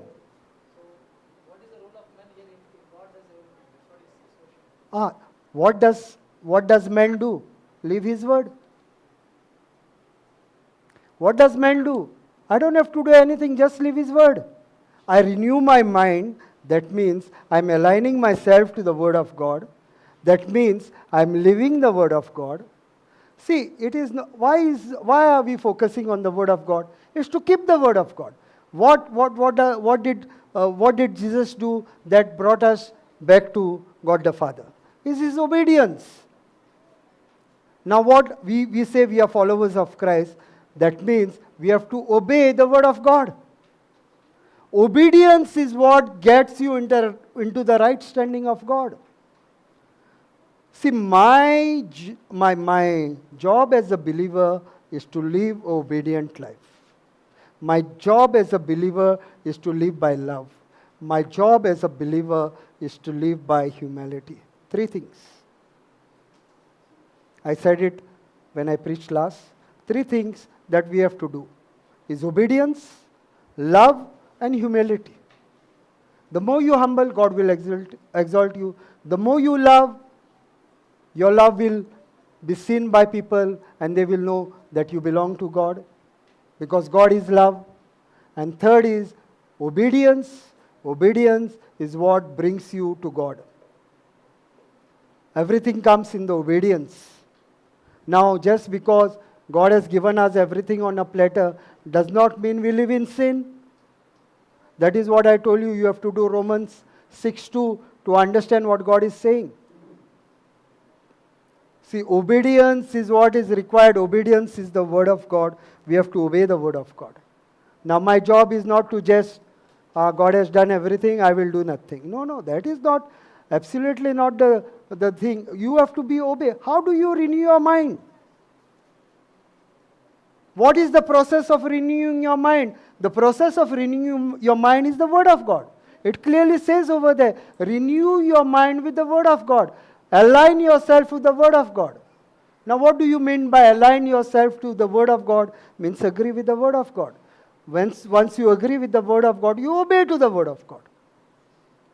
You submit yourself in humility. You exercise love. Praise God. Hallelujah. Thank you, Jesus. It does not mean what Jesus has done, now I don't have to do anything. No. What Jesus has done, you have to appropriate. And how do I appropriate if I don't take the word of God? Supposing I want healing. Supposing I want healing, what will I confess? I have to align to the word of God. I have to align to the word of God. By His wounds I have been healed. Correct? So I have to take this word of God. Put it in my mouth. Confess it out of my heart. Confess it out of my mouth. Put it in my heart. First confess it. Put it in my heart. Then again confess it. See, first then the word is nigh you. The word is nigh you. What do you confess out of your mouth? Now your ears hear and they believe it in their heart. Now what the word of God is believing in your heart, you confess it out of your mouth again. So from the good soil, you are confessing the word of God, and it shall come to pass. Because that is how it happens. That is how you got salvation. Salvation includes your healing, your deliverance, your redemption power. Everything. Salvation is the sum total of all God's blessings. That is salvation. Praise God. Hallelujah.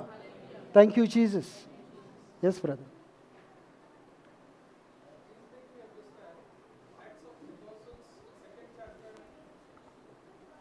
Second chapter, 30th verse. Second chapter, 30th verse. 238. Okay.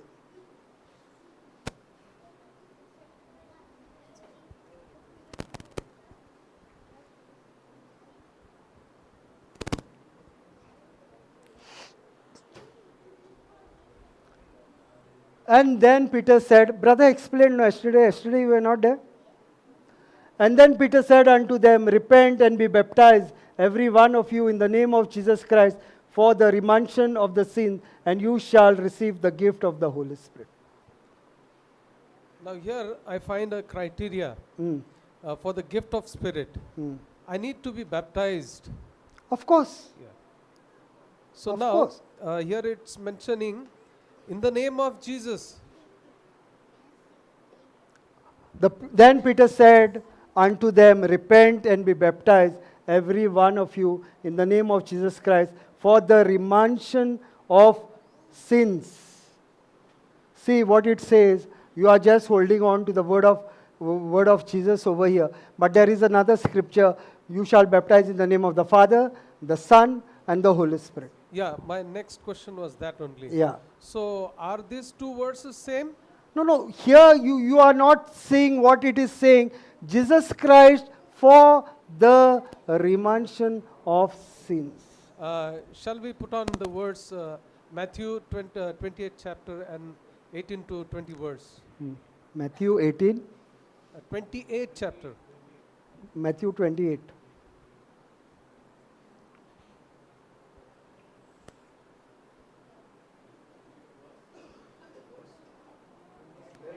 To 20.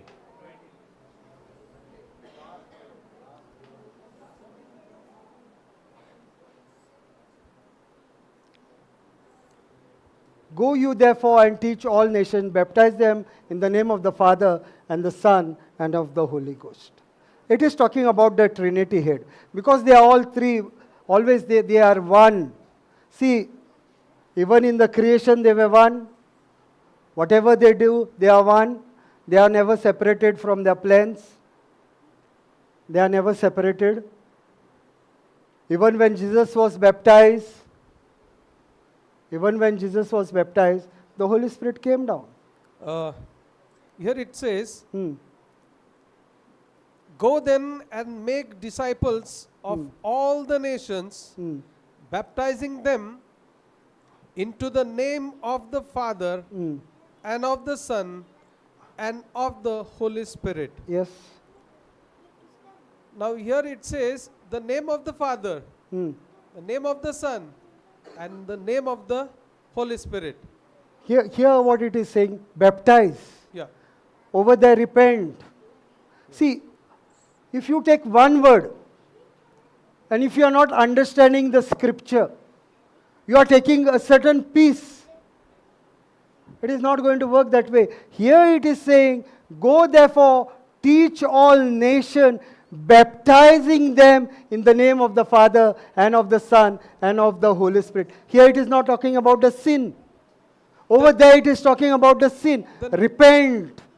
Then why Peter is asking us to repent for our sins and be baptized in the name of Jesus? Yeah, because we were, see, unless and until you confess, how will you be saved? See, unless and until you accept that you are a sinner, how will you be saved? Yeah, that's true. So that is the first time you accept that there is a sin nature inside of me, and now I want to repent and get into the God kind of system where I repent, where I am baptized. Now what happens in the baptism? You are nailed on the cross. You accept when Jesus died, you died on the cross. When Jesus was buried, you were buried. Now you are already in Jerusalem. You were not there. You were not even born. My straight question is, according to Matthew 28:19, it is said to be baptized in the name of the Father, Son, and the Holy Ghost. And according to Acts 2:38, See, still you are not trying to understand what I am trying to tell you. Still you are sticking to that statement, but you are not looking at a statement that is said in the name of Jesus for the remission of sin. Patkak poile tuyen.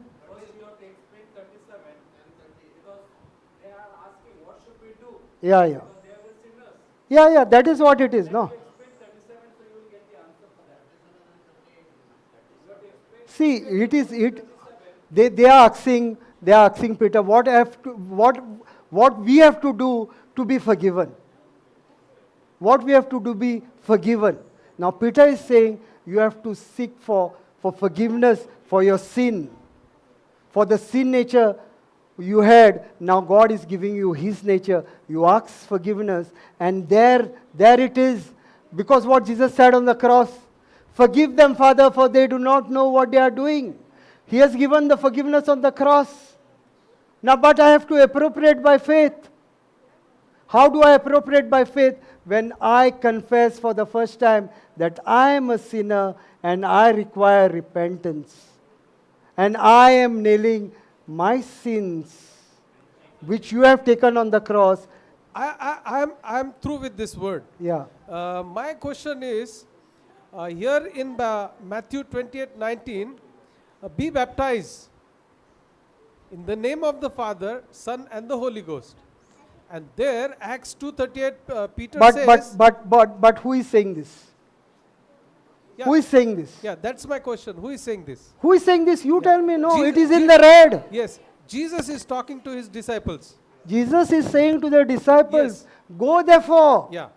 So Jesus is sending them. Jesus is giving them the authority to go baptize in the name of the Father, the Son, and the Holy Spirit. Correct.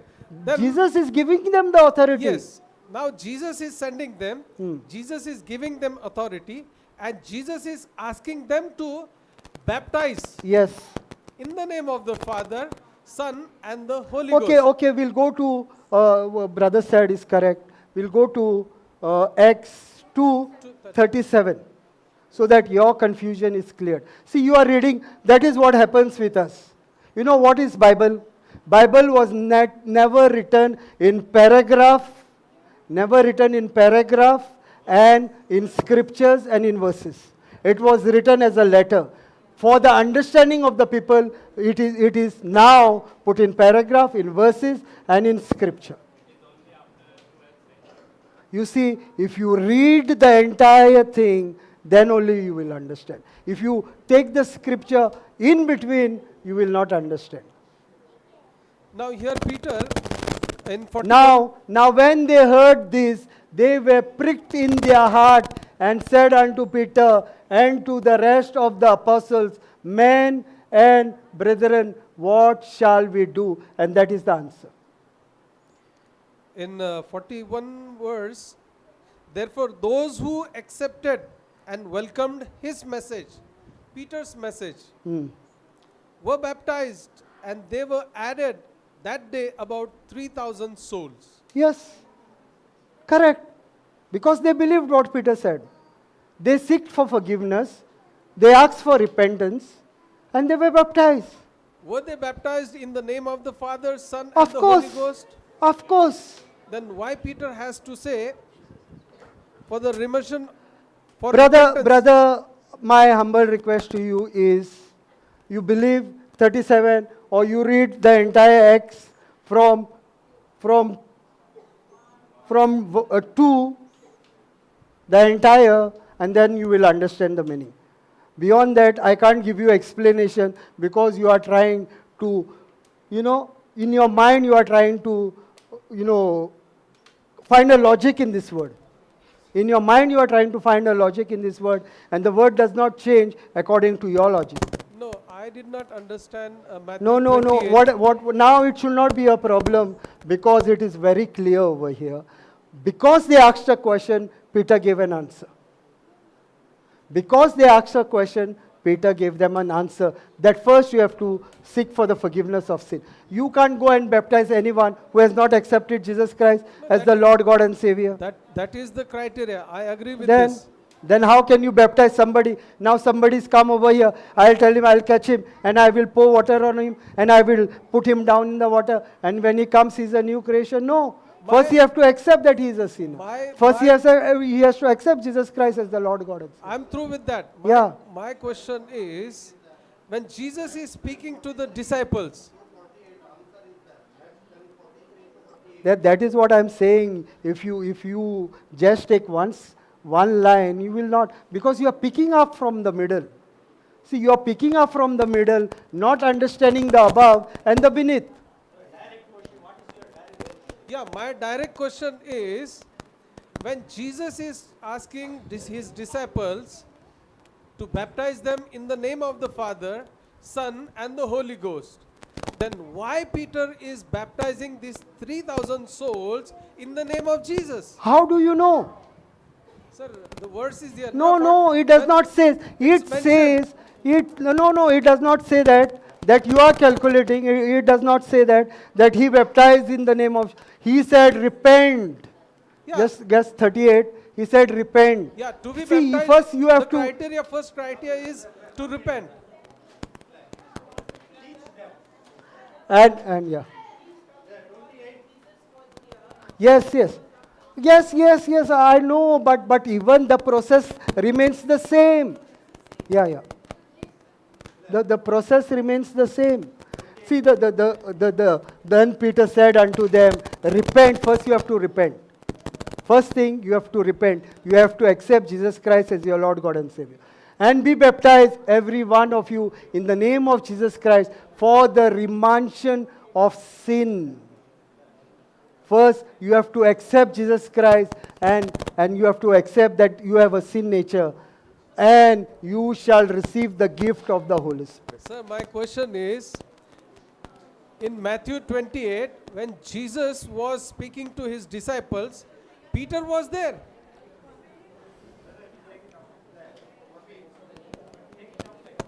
I'll speak to you individually. Okay, fine. Okay, I'll speak to you individually.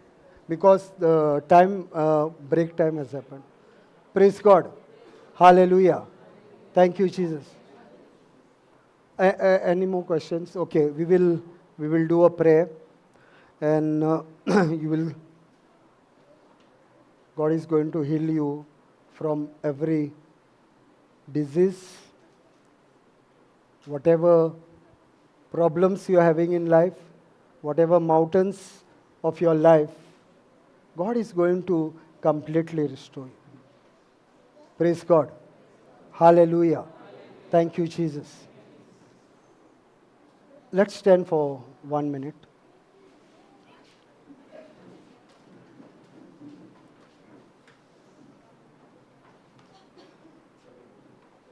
In the name of the Father, and the Son, and the Holy Spirit, amen. Father, I thank you and I praise you. Jesus, Master, I thank you and I praise you. Holy Spirit of God, I thank you and I praise you. Thank you for this day.